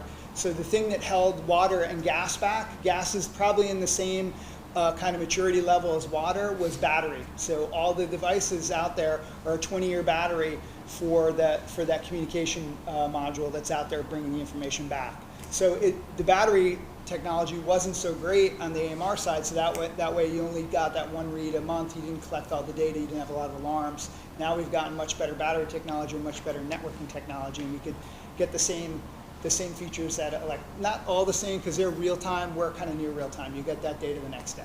Okay. So, on the water side. Great, thank you. Now the next slide, please. This is just a few of the results. Like, so some of the slides that I shared, like the customer portal, were from a particular project that we presented on in Eastside Utility District in Tennessee, the rural area of the Chattanooga area. And so they really they were looking to do an AMI system. We worked with them a few years ago. They were really looking to increase their customer service, to be able to provide the data for their customers, because they did have billing issues that were out there. They also had a lot of truck rolls for rereads and things like that. So that was a real driver for them to be able to move to a system to automate this feature, this function that the utility does every day, and to be able to collect more data to run their utility, but also share that with their customers. A lot of success there. They've improved their operations. They reduced their truck rolls significantly. And because of the customer portal, they've got much better kind of customer satisfaction scores in a lot of the surveys that they're doing right now. The last little bullet there is around their non-revenue water stats. They had a very, very old metering population. So they felt like as these mechanical meters get older, their accuracy deteriorates, so you record less water. They found that they were missing non-revenue water. So when they replaced their metering population, they were able to reduce their what they call apparent loss, which is around metering accuracy, and pick up some of that revenue and some of that water measurement that they were missing in 20-plus-year-old meters. So that's really, go ahead, sorry. So quick question. So in the other utilities that have applied this, what's the amount of bandwidth that's being consumed? Does that create any issues with bandwidth, the cellular or whatever the system is for ongoing regular work? Good question. So there's two types of networking technology. I mentioned it briefly before. You could set up a proprietary wireless network out there, and what happens is all the information, the data is collected to a collector, and then that's then used, backhaul uses cellular typically to get it back to the data center, or you could go direct from that radio to the data center using cellular. Now, the data packets are measured in bytes, not megabytes, not gigabytes, bytes. It's tiny amounts of data. It doesn't even really, show up on the blip of anyone's screen from a networking technology. There's small little data packets that get shipped in a very economic packet. And even with all the security encryption around it, it's a tiny little piece of data. So it doesn't affect anything. And from a bandwidth perspective, the networks are made to have kind of high latency, meaning you're not going to get sub-second stuff. They'll send a message and it'll get through in a minute or so. So it's a different latency, and you have that higher latency, so that gives you the ability to get that data packet through to the network. Right. So which platform is being identified for here? That's a great question also, because I have a slide for that. But that's part of our task one that I'm going to talk to you guys about in a slide. So. Could I have the next slide, please? So that's what we're going to get into next one. And this is the scope that we have lined up. So we have kind of two halves to it, task one and task two. The task one is what we call kind of the upfront work. So we're going to go in and work with the GMWSS team to evaluate their current system, identify which meters are in the system that could stay, which should be replaced. What does the planning process look like? What does the IT integration look like?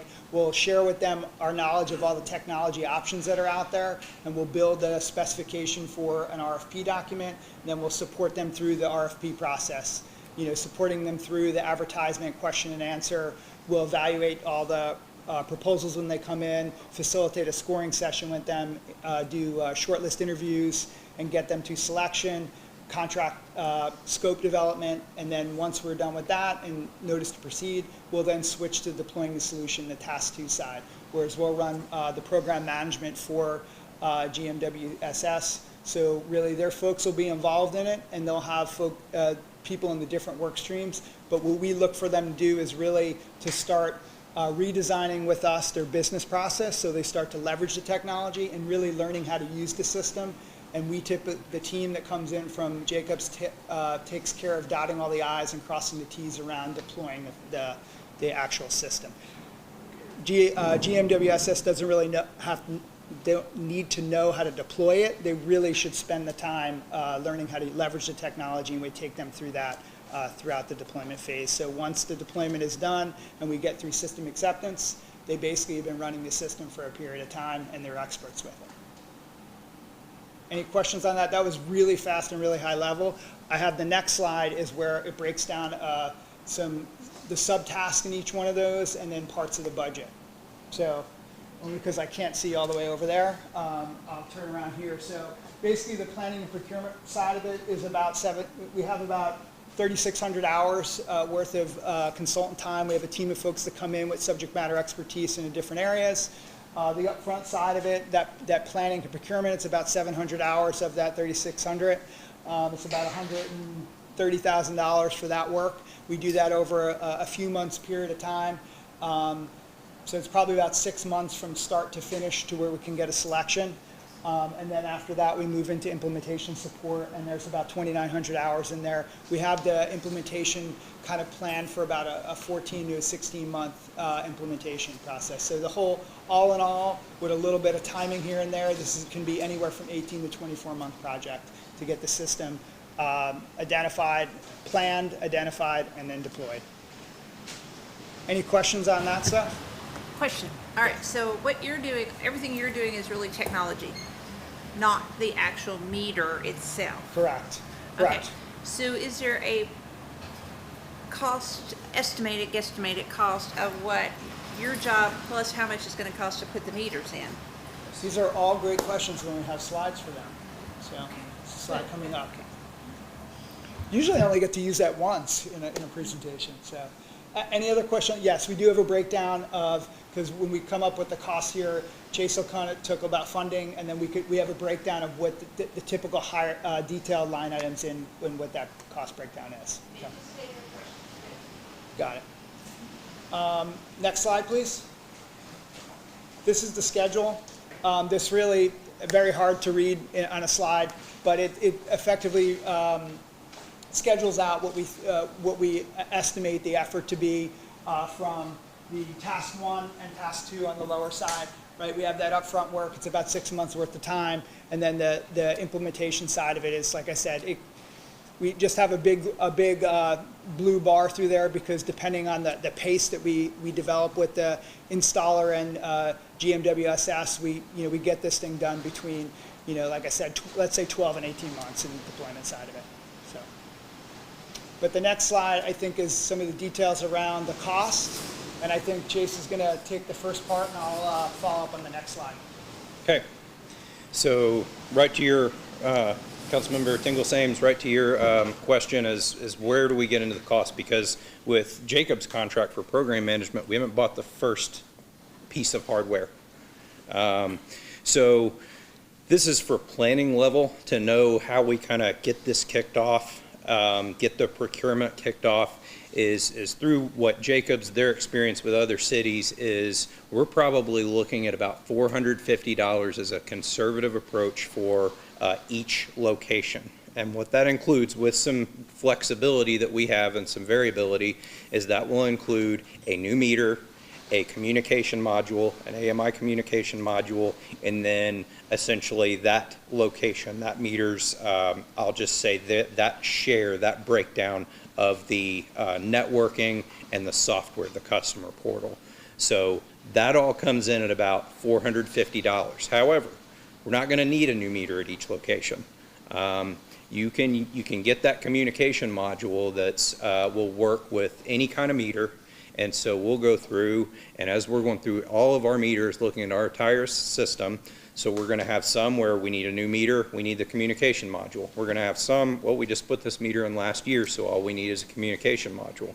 We're going to get to some where it's not just the meter and the module, it's an old meter, it's an old tub, we've got to go in there and replace everything. Something Councilmember Minke and I talked about. We don't really know that yet, but what we do know is we feel like at least the $450 kind of threshold will be an average across all of the sites. That's what we're using for budget. We feel like that's conservative.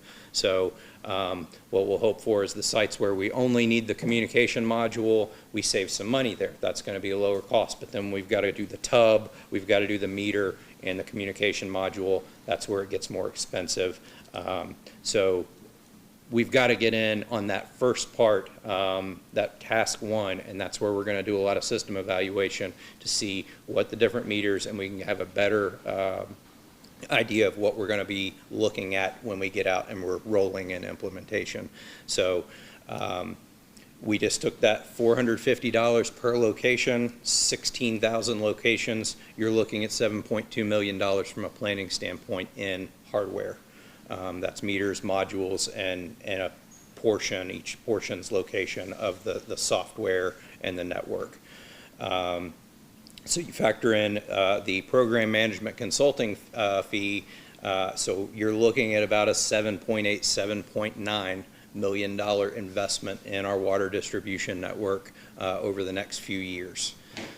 That's no small number, and it has some sticker shock, but you also, the next slide, we're going to show you, well, if we did that same thing with just continuing what we're doing right now with AMR, you're really not paying that whole you're paying that 7.8, but you're also paying something as it is if we just stay status quo, we stay with what we're doing now. Joe's going to talk about that in a minute, so I just didn't want you to have that sticker shock. that it's not just the 7.8. You have to take out the fact that we have these costs every year just for our our AMR system as it is. So going to the right side of the slide, the funding sources. How are we going to pay for this? And if I get too far off the path, Jeff is here. He's our quantitative Georgetown Municipal, and he's going to come up here and correct me if I get anything wrong. But we have already annual meter replacement budget within our distribution department is $147 per year. The last 2 years, knowing that this was coming, we've tried not to touch that. So right now we've got about $294,000 just sitting there from annual meter replacement. That's sitting there in an account that we've tried not to touch. Then we get into, again, planning for this over the last 2 years. In addition to the annual meter replacement that's in almost or every budget, we've been putting away more, $600,000 over the last 2 years in anticipation of this rollout. I'll also point to the end of last year, we issued a bond for wastewater treatment plant 1. We also had some additional efforts in there. There was $3 million in bond proceeds that we planned for this rollout. So that is already there. That's money that we have from the bond proceed, and that debt service on the bond, inclusive of this $3 million, is already factored into the rate structure, into our ongoing budgets. So we also, for that remaining part, we had put together a funding request to try to get the rest of this funded. However, we were unsuccessful. Unfortunately, we've been very good with pursuit of funding, but on this one, for that remaining $2.8 to $3 million, we weren't successful with that effort. So what we're doing is just, again, through our savings, we're going to put back the remainder of that into a restricted fund through our budgeting over the next 2+ years. If we're not able to, we have to extend the implementation of this out further. That's just the nature of it. It won't happen overnight. I think even if we had the money, this isn't something that we could roll out just because you're not going to get 16,000 communication modules in all at once. It's going to take time. So kind of our total on where we're saving and what we received from bond proceeds, we're at just under $7.3 million, and we feel like that's at least close enough that we kick this project off in the first phase, getting us through procurement that gets us from planning level number of $450 per unit to an actual bid number cost per unit. We'll know if maybe it's not $450 based on the fact that we've got a significant system and we're looking to invest in it. Maybe we get it for $400 or $375 per location. Could come in the other way that they end up being $550 per location. We at least need to take this next step and get to that procurement part. That's why we need Jacobs. We've never done this in-house, and we need their expertise. That's why we've done the procurement, found who we think is the best in the business to at least lead us through that first phase. Then we'll have hard numbers, and we can decide at that time, is this something we want to move forward with? So if we can go to the next slide. This is where I said, it's important not just to look at that $7.87 million. You also have to look if we did a similar system-wide replacement of just AMR. This is where Joe's going to kind of walk you through this again. You're going to have a cost associated with that we're going to have either way if we do nothing. So really what you're looking at is the delta between those two numbers of additional cost to the utility. So I might have already stolen all your thunder there, but I'll let Joe walk you through that part. I'll just add a little bit more detail to it. So what we tried to do here is we tried to break down that 450 into a little bit more detail. It's not, if we wanted to go into the real detail, there's like 50 line items that you can go in all these projects. But what we did was we broke it down into 3 different columns here. The meter and MIU. MIU is an acronym for the radio module. There's a million different things we call it because we like our acronyms in this part of the industry. But that's the meter and the MIU, or the radio. And then you have the network, which is what we tried to do is we slice up like what is each customer's portion of the network if you're breaking this down into a few different things. Then the professional services from the vendor, because they'll have a project team that'll come in to manage their staff on this daily work. and then the replacement labor. So that's the one thing that, Chase, you left out in your explanation, is also in that 450 is an installer that's gonna remove the old meter and put the new meter in, or just put the new communication module on, whichever needs to happen there. And then estimated for the meter replacement is $80. So this is where you may have a savings, because if you're just doing a communication module replacement, it's less money than the $80 to change out a whole meter and put a new communication module on. That gets you to your 450 on the AMI program. And what we tend to do here is we gather a lot of this information in the task 1 side of this, but we put together an estimate because we do procurements all the time all around the US. So we have some information, and we know price, and we know the pricing for what Chase's AMR system is right now. So if you were to replace it with an AMR system, he'd spend about $250 for that meter and AMR module. He wouldn't have any network costs there because it's drive-by. But you'd still have a vendor doing professional services. You'd still have replacement labor of that installer to go in and change the meter or the AMR unit out. That comes to about $370 per customer. So when you do the math at the bottom, with either one of them, you have an R fee inside there. You have 7.8 versus about 6.6 million there. So again, there is a price difference between the two. But again, that's where we start to prove all the benefits from the system with all the extra data that you receive and the way that you can serve the customer base as well as operate the utility much more efficient. We do this little one on the right-hand side, which is kind of no one's option, which is like, oh, what if the utility wanted to go ahead and install the system all by themselves? What would that cost? And you would take away a couple pieces of that, the vendor cost, but with the level of staff that you have, it would take them 20 years to do the replacement, and at that point, it's not really an efficient model. So it's really not a very good comparison, but we always take a look at it just in case to put the sanity check on it. Any questions on that? Did that answer the question on the breakdown? Yes. Cool. Is there another slide, or I think it's just a question slide? So what is in your council packet tonight, what we're asking for consideration is we would like to execute an indefinite services agreement with Jacobs Engineering and then task orders 1 and 2. Task order 1 does that upfront research, gets us to bid. We don't start on, if the bids come in and they're completely unaffordable, we don't go into task order 2. That's when we've got to drop back and figure out a different way, but we feel like we've at least got to start at this point. So we're asking for your consideration of task orders 1 and 2 and allowing us to enter into an engineering indefinite services agreement with Jacobs Engineering. Thank you, Chase. You have heard the request. Do I have a motion? Motion, Mayor. Motion made by Mr. Hampton. Do I have a second? Second. Second made by Mr. Menke. Are there further questions and or comments? Yes. Chase, real quick, what's the criteria of the meters that we have, at GMWSS with various homeowners? Like, typically, for example, if a homeowner's meter is 5 years old or less, or 10 years old or less, will they be, compatible with the transmitter systems? That's part of the analysis that we'll do in the upfront side. So we will try to leverage the assets, the newer metering assets that are out there. We'll look for compatibility.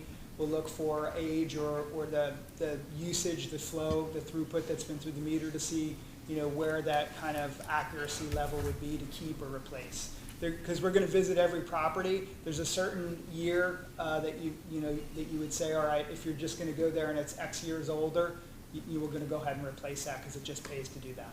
Okay. In other communities, has there been an approximate year or kind of a cutoff you've noticed at all?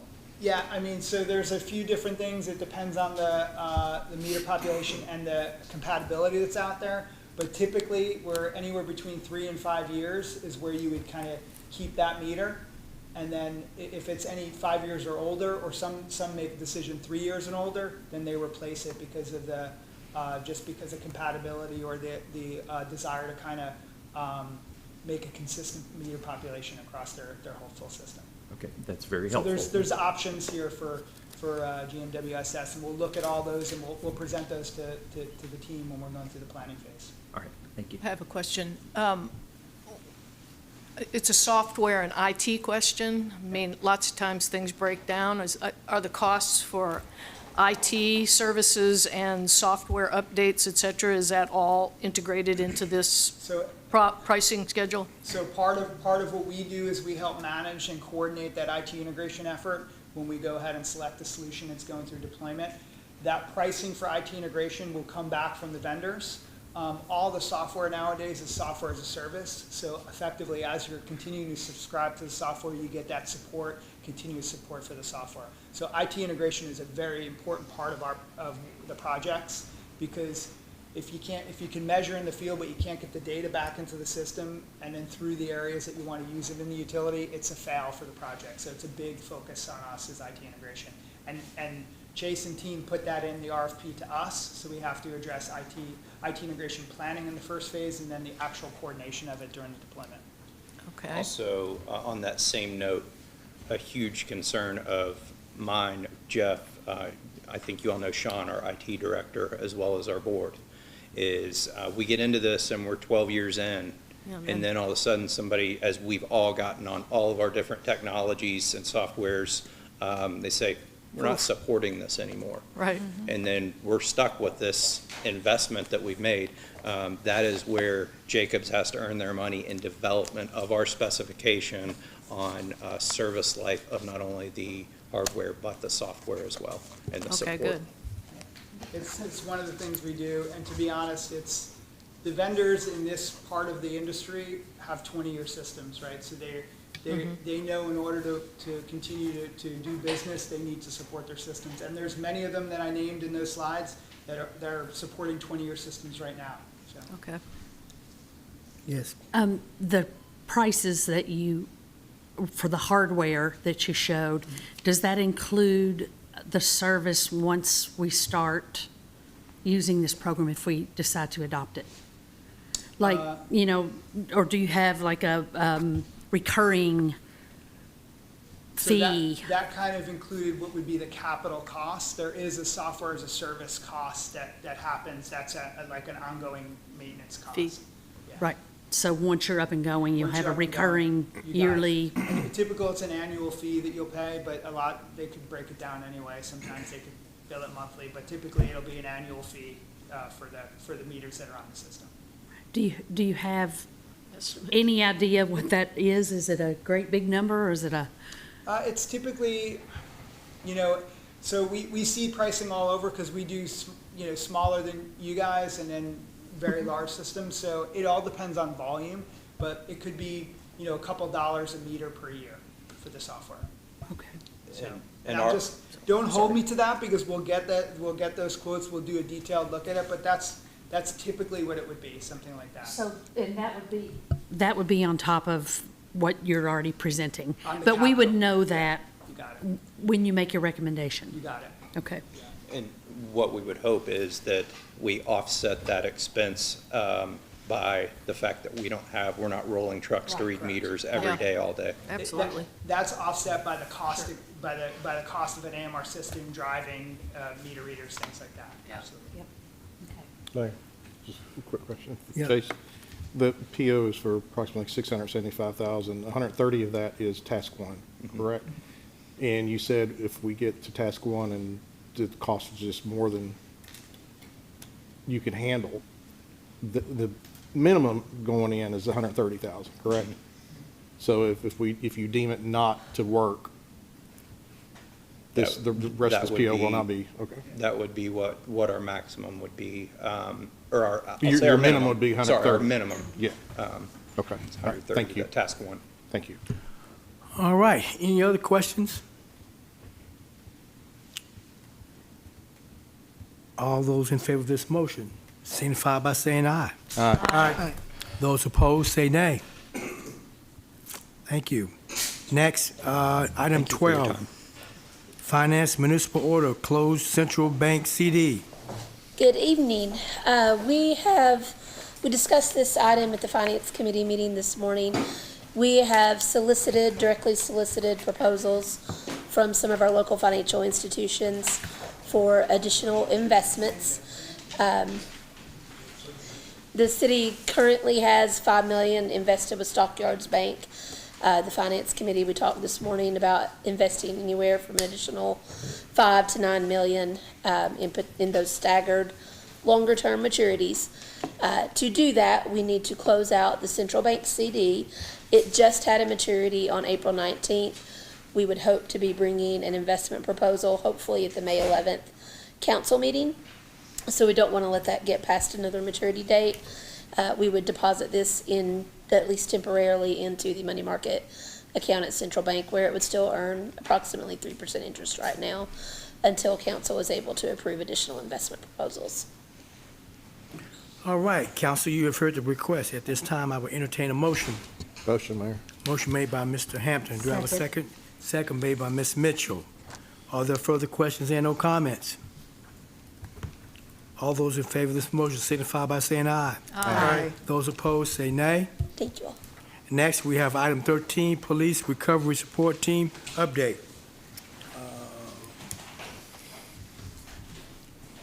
Officer Nevitt, good evening. Good evening, everyone. It's hot and it's late, and I'm hungry. I know you guys probably are too, so I will try not to keep too much of your time. So Officer Christopher and I are on the Community Recovery Support Team. We can go to the next slide. I'm used to having a button, so that's weird. One more. That's our badge. We like it. So we are grant funded, if you're not aware, and there's about five main aspects of our grant. The most important one that we believe, or one of the most important, is our ANGEL program, which is where we either identify individuals with substance use disorder, or they are referred to our unit or to the police department through our community partners, other patrol officers, or just anyone who has a family member or friend. So when we interact with this individual, we sit down and we have a conversation about what it is they need, what they're struggling with, and how we can help them. So that could look like us just contacting a therapist for them and setting up that appointment, ensuring they go to it. It could be us getting them in contact with a detox center if they need to go to the hospital, or it could be that they go to long-term treatment. Then we will transport that individual to the treatment facility as well. We utilize findhelpnow.org a lot if we're not also utilizing one of our community partners that we have great relationships with. When we talk to this individual, we want them to try and have as much of a say in the help that they're getting as possible, because we've noticed, and I've got some numbers later on in the program, or in the presentation, but we've noticed that when we included them in the decision-making process, not only did participation increase significantly, but them staying in programs and getting help and maintaining their sobriety and their recovery for a longer period of time increased as well. Next slide, please. We also participate in a drug court and mental health court here in Scott County. They're very, very similar, so I kind of combined them on the same page, but anyone with criminal charges that stem from their addiction issues or their mental health issues can then request to be assessed to enter in drug court or mental health court. Obviously, drug court is for individuals who have more of a addiction issue. Mental health court is more for someone who has mental health issues. When our role in this is essentially just kind of program compliance, making sure that people are held accountable while they're in the program. We conduct curfew checks, we search for absconders, we transport individuals to treatment when they enter in the program for the first time. We attend drug court staffing, mental health staffing, and the court hearings as well. We provide the law enforcement perspective. And then really whatever else is kind of needed. I could probably spend the next hour and a half telling you everything I do, but again, it's late, it's hot, and I'm hungry, so I won't do that to you guys. But whatever we can do to help out with these individuals, we do. A lot of what it is just kind of having an interaction with them that's a lot different than a normal police person interaction. When we do our curfew checks or our home visits, we kind of talk to them. We'll address anything that needs to be addressed. Like I said, there's an accountability aspect, so we get to have that fun, hard conversation with them. But also, we'll just kind of listen to them. If they want to complain about their case manager, if they want to complain about life, we just sit there and listen. Like, I have no stock in that, so yeah, life's hard. Everything's hard for everybody right now. So, and it gives us an opportunity to kind of have interactions with people who probably have more of a negative interaction with law enforcement. So we get to change their minds as well on what it is like to interact with the police. Mental health court, we're a little bit even more softer-handed approach with that, because while the individuals are getting stability through medication and treatment, until that is kind of achieved, they're probably not really aware of the decisions that they're making due to their severe mental illnesses. So we kind of take a little bit easier approach on them. Doesn't mean that they don't get held accountable, but we do kind of give them a little bit more grace. Instead of, like, if they run from the program, chances are they're not running because they've chosen to run. They're not trying to hide from accountability. It's because they probably don't understand that they have to show up to court sometimes. Next slide, please. This is another big thing that we're really proud of, is our post-overdose response. So it is, whenever there's an overdose within our jurisdiction, our unit with the health department, the EMS, if you're aware of Brandon Rimley's position, is community paramedic. He comes out with us a lot primarily. And then there's even a member of the coroner's office who comes, but we had to tell him to stop wearing his coroner's office gear when he came out with us, because everybody would freak out when we came to the door. But so when someone has experiences an overdose, we try and make contact within 24 to 72 hours at their house if we can. Corey and usually someone from the health department actually makes contact with them at the door. And then they provide a list of resources. They provide information about our angio program. They provide fentanyl test strips, and they're working currently on, I think, benzo test strips, and what was the other one? I'm drawing a blank.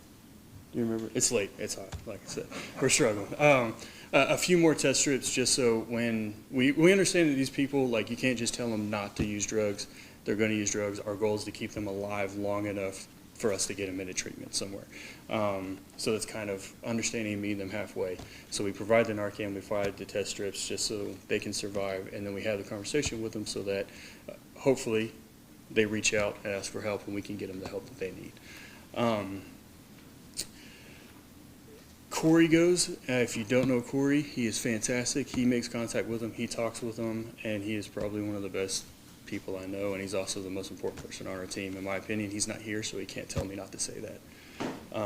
Through this unit, or through this this program as well, we kind of create an overdose fatality review, so we review any overdose fatalities that occur as well with the same team members, and we discuss basically what happened. Was this an individual that we had contact with? Who had contact with them? What did that look like? Was this someone that we could have helped? Did they fall through the cracks? Or obviously, as you know, with 75 and 64 cutting through our jurisdiction, we do get a lot of people from out of state and out of town.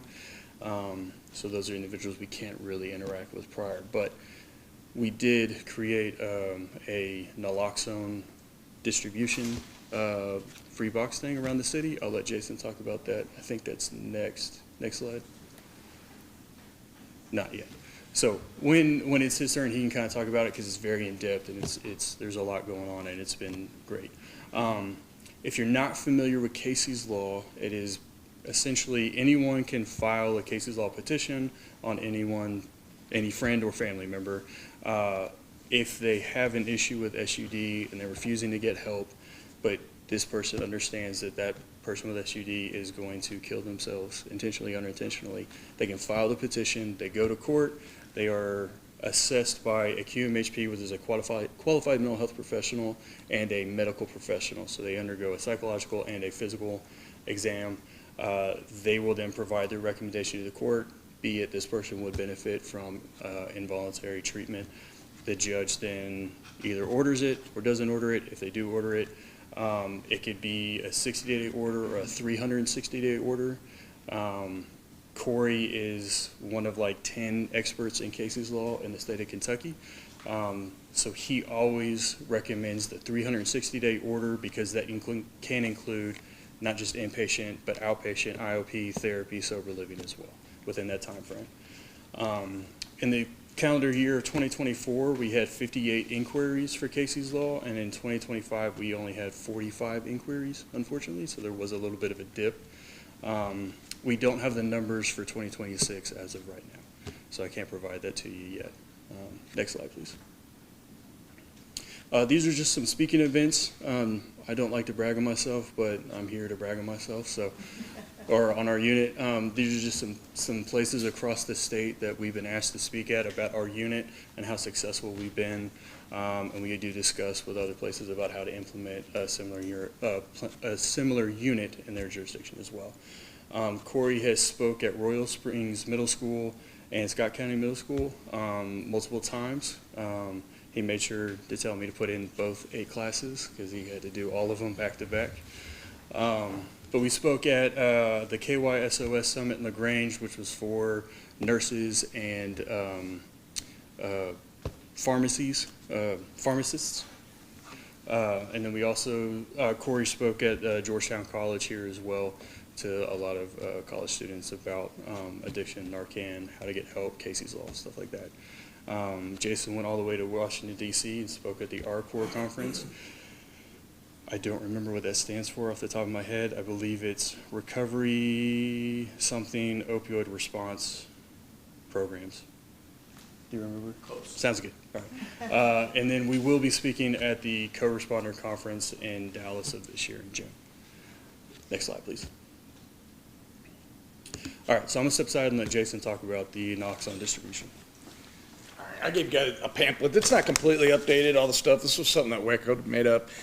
And I get a little I get a little into it because this means a lot to my heart, okay? My son has an issue with, Mackie. It's been a struggle. And the problem is luckily this community is one that's pretty good. But the biggest struggle that we notice around the nation is the stigma. We can go to a class or a presentation and teach and say, okay, I want everyone to put their head down. Nobody look around. If you know somebody that's got cancer, raise your hand. You'll get about 60, 65% raise your hand. If you happen to do the same thing for SUD or alcoholism, usually about 95%. But it's completely different results if you let them keep their heads up. So that's the biggest thing with me is that because what we're doing is we're giving chances with these Narcan boxes for people. First of all, they're expensive. A box of Narcan, you go to the store, they're expensive. Secondly, you got the stigma of going to your pharmacist and saying, hey, I want this. I'm going to spend money, you won't want it. It's just for whoever. You're going to probably buy it for loved ones, but a lot of people they're not going to go in there because of the stigma of, I don't want them to think that's somebody in my family, which we all could probably say we know somebody that suffers from it. So the thing of it is, we're getting it out there. So when I first started, it was I was able to get through the news graphic, 7 newspaper boxes. Checkered Flag was able to completely refurbish them, make them look pretty. WETCO helped me with some stickers, and everything that this program, as far as with Narcan boxes, does not cost the city or the Scott County a single dime. Everything's through grants or ways of gratitude and gifts, okay? So that's always important because that's one of the first things that people are willing to say is, oh my God, why are you spending money on people like that? But ultimately, at the end of the day, they would feel horrible if they watched somebody sit and die in front of them. So it's a matter of putting that resource out there that they don't have to take the money out of. And secondly, next slide. This is what we're at, okay? These are our stations. We got 26 in Scott County now. And I fight hard for those because a lot of businesses, I'm not gonna lie, a lot of the businesses, there's a couple that I talked to for an hour, and after I got done, they finally said, man, you're a good salesman. I'm like, no, I'm not a salesman, I'm preaching the truth. And then they would end with, well, one of them I remember, my wife's brother. We're trying to get him into treatment, okay? You'd be the first one he'd think he'd want that in front of his business, okay? People think, okay, this is gonna draw people that use, or this is for these. I don't care who takes them, but the thing is, they're getting them in people's hands out there. They're just going to the store, just going to the gas station to fill up on gas, and they're like, oh, it's free. Problem is, there's that stigma, right? Nobody wants to reach into something like that. Next slide. So these are our boxes. So that's our first one. I was able to get WETCO help. We got a grant, and we've got, I think, 25 more, and she'd ordered some more that we can get. So if anybody knows any businesses that want to, I work my butt off filling these. Brandon Rimley helps me, and it's a lot of process, but every one of them will always have 5 in there. I go several times a week, make sure they're filled. And you'd be surprised because, next slide. So last year at this time, from the 1st to the 4th, and I messed up the number there, but that's supposed to be 424, 25. We had 152 by the 24th of the month. This year, we're at 316, and Brandon and I haven't checked the boxes this week, so I guarantee there's another 40 at least that need to be out there. So that neat little bag right there, that's what's in it. Nobody knows what it is. That thing on there, Kentucky Help now, that's for anything. That's if you want help with electricity or you want help with, that's resource page that is ran through the Kentucky government. People don't know what's in there, okay? So if you grab that little gift bag and you put it in the cart before you go to in the store, you don't have that stigma, okay? So that to me is the way it is. I was trying to break it down because I want people to grab it. I don't, you know, some people are like, what if they steal them all out? Well, I'm like, eventually they're gonna clean their car out or they're gonna throw them out the window and somebody's gonna pick them up and they're in sealed packages and they're good and they can't hurt an infant. The only thing them are ever gonna do is they're gonna save a life. There's no negative results, okay? So that's the big thing, okay? All right, next slide. The next big thing is, okay, are people going through drug court and mental health court? They really, a lot of times those folks were at the worst time of their life. You know, their family doesn't really want much to do with them. They don't have children, they don't have relationships. Usually more people that suffer from the same disease that they do, that's who they hang out with. So we thought it'd be a good activity. You know what? They go in there automatically, they have to give at least 50 hours of community service.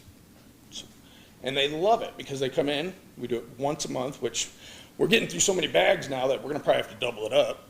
But they come in and they donate, and how many ever come, it's taken no longer than 35 minutes, 40 minutes was the last one. But we filled over 300 bags, and they get 2 hours no matter what for community service time because they showed up and they're there. And you'd be so surprised. You can see my arms even around one of them. The best time in the world, laughing, enjoying, and they feel like they are human again. And a couple of even said, you know what, I feel like I'm saving a life because I'm putting it out there in the community. And then just the other day we had a training thing, and one of them came up to me after that in court and said, yeah, I was at the over by the Goodwill there, and you've got the box out in front of there. And we were able to save somebody's life because we could run out and grab that Narcan. So it's a matter of making people that need to feel good when they're doing good decisions, but sometimes they have to fight a lot harder than us. I feel like that's a big contribution. So my big thing is where I'm going with this is that, like, you guys as a city council, as a city, as members of the city, we want to thank you guys because without your support, we would be nothing. But I don't think you realize what dive you guys have made. When I went to Washington, D.C. and spoke in front of those folks, they were blown away that our community supported us the way they did. Other agencies, and we've been to a lot of places, and you know what? A lot of them have different methods like this, but it's not this. And a lot of it, they'll use firefighters. Love my firefighters, but we went to a PTAC conference, and there's a 70% higher chance of somebody getting through sobriety if they have a good interaction with law enforcement. So I think it's really important, but we couldn't do it without you guys. So we just want you to know that we really do appreciate it because not all people are as lucky as we are to have people like you leading us. So I give it back to Patrick.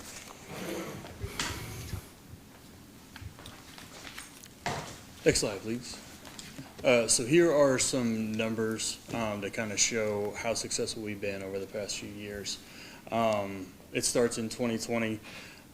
Just for clarification, where it says fatal OD, that is Scott County Coroner's Office numbers. ODCP are fatalities that are logged by the Office of Drug Control Policy. The difference is that Scott County Coroner only counts fatalities that occurred within Scott County. The ODCP counts anyone with a Scott County residency. So even if they pass away at some other part of the state, it gets counted as ours. So we had to kind of figure that out when we were looking at the numbers and why there was a discrepancy, but that's what it is. So we try and keep track of both because with how close we are to Lexington, a lot of people will leave here, go there to use, and then unfortunately will pass away to an overdose. But obviously if they lived here, then we can interact with them and try and prevent that in the future. But if you'll see, for non-fatal overdoses in 2020, we were at 77. In 2021, that jumps up to 188. That is when fentanyl really kind of hit our jurisdiction. In 2022, the number increases again to 193. And if you look at our angels, those are the individuals we're able to help get into treatment.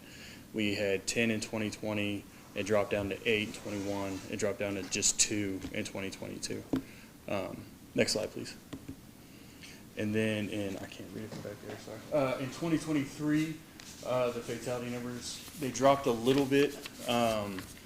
And this is kind of when we first started our unit. I can't really say that this was anything due to us. I think it's just kind of the natural progression of it because it coincides with the rest of the state as well. We still maintained about 152 non-fatal overdoses, and we only had about 9 angels. And then when you look in 2024, the fatality numbers again, unfortunately, kind of stay the same. But our non-fatality numbers dropped pretty significantly from 152 to 71. And we were able to get 48 individuals into treatment. We were able to connect 48 people.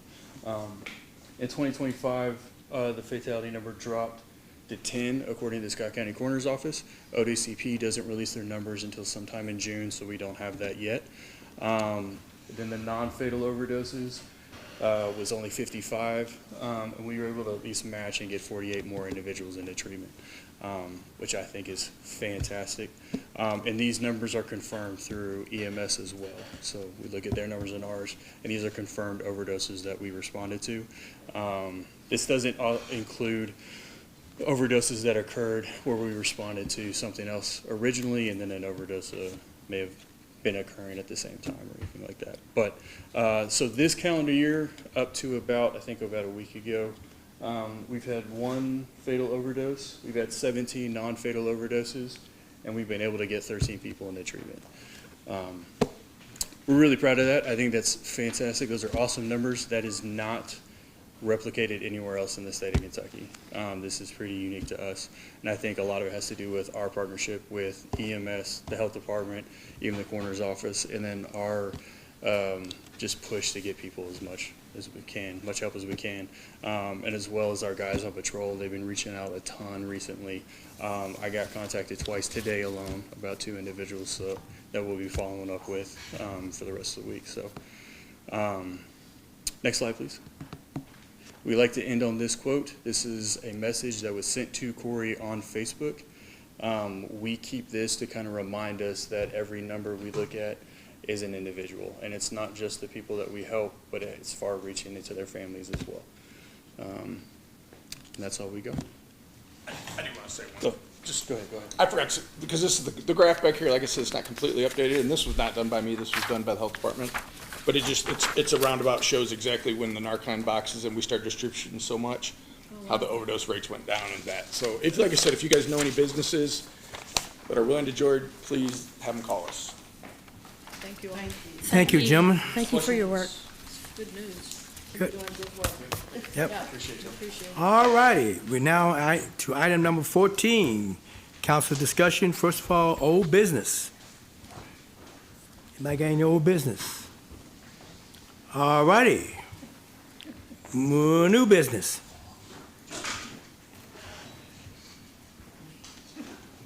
All right, council comments. Item 15.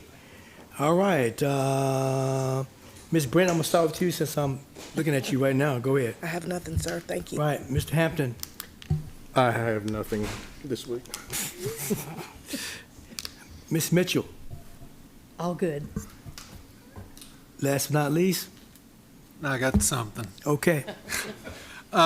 Just for council's knowledge, the traffic committee will be bringing an ordinance in the very near future to make the peninsula one-side parking only. That would eliminate parking on the side where the fire hydrants are.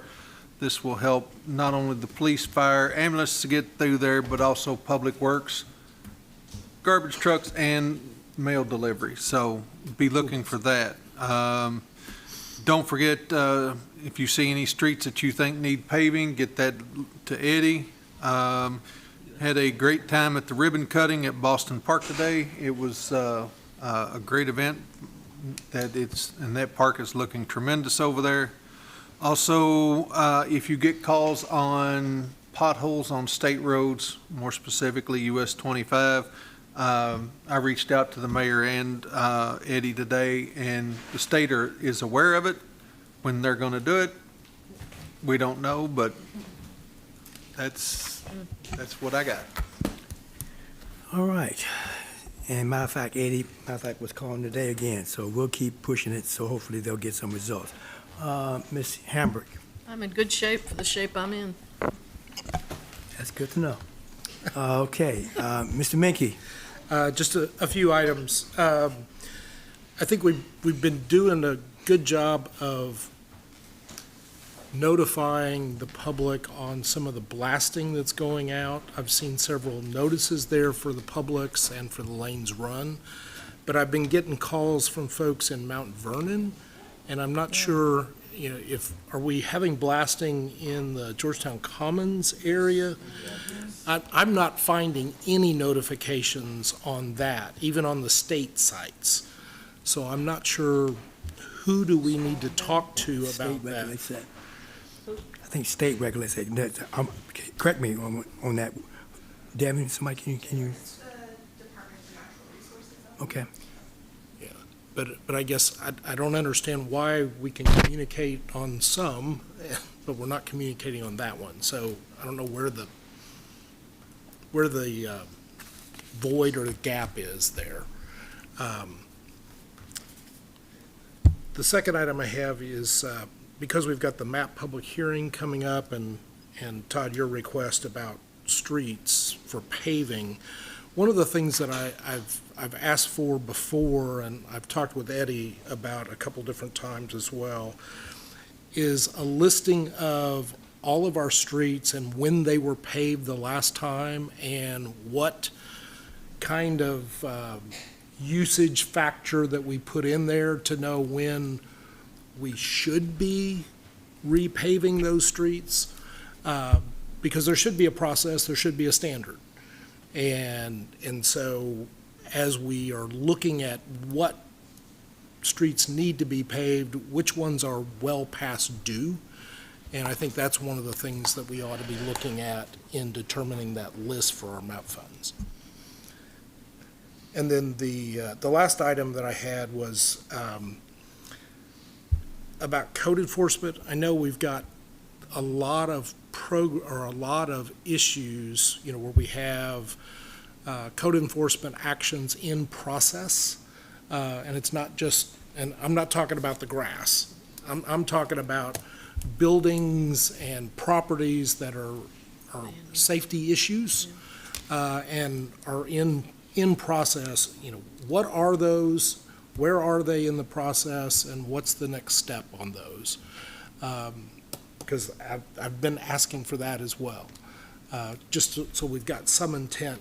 I've seen a lot of the results of the actions that have been taken that have been fantastic in rehabbing a lot of properties and getting them back on the tax rolls with new housing. But what else is out there? Because there are some programs out there that if we have properties or we have access to properties because of condemnation and those kinds of things, because of lack of action to maintain them safely, that there are some programs out there that can help with housing, especially when the locality has control of properties. So I think that would be helpful as we continue this process of working on housing. That's it for me. Ms. Sames? The only thing I had somebody reach out to me and ask about is Toyota still doing their community day where they'll take paint and things like that. They usually do that over summertime. I will find out for you. We'll find out. Okay, thank you. I'll find out. Thank you, Mayor. Okay, if you would put that down for me, Madam Clerk. Thank you. Mr. Crisp? Okay, thank you. Well, if there's no other business brought before this council, we stand adjourned.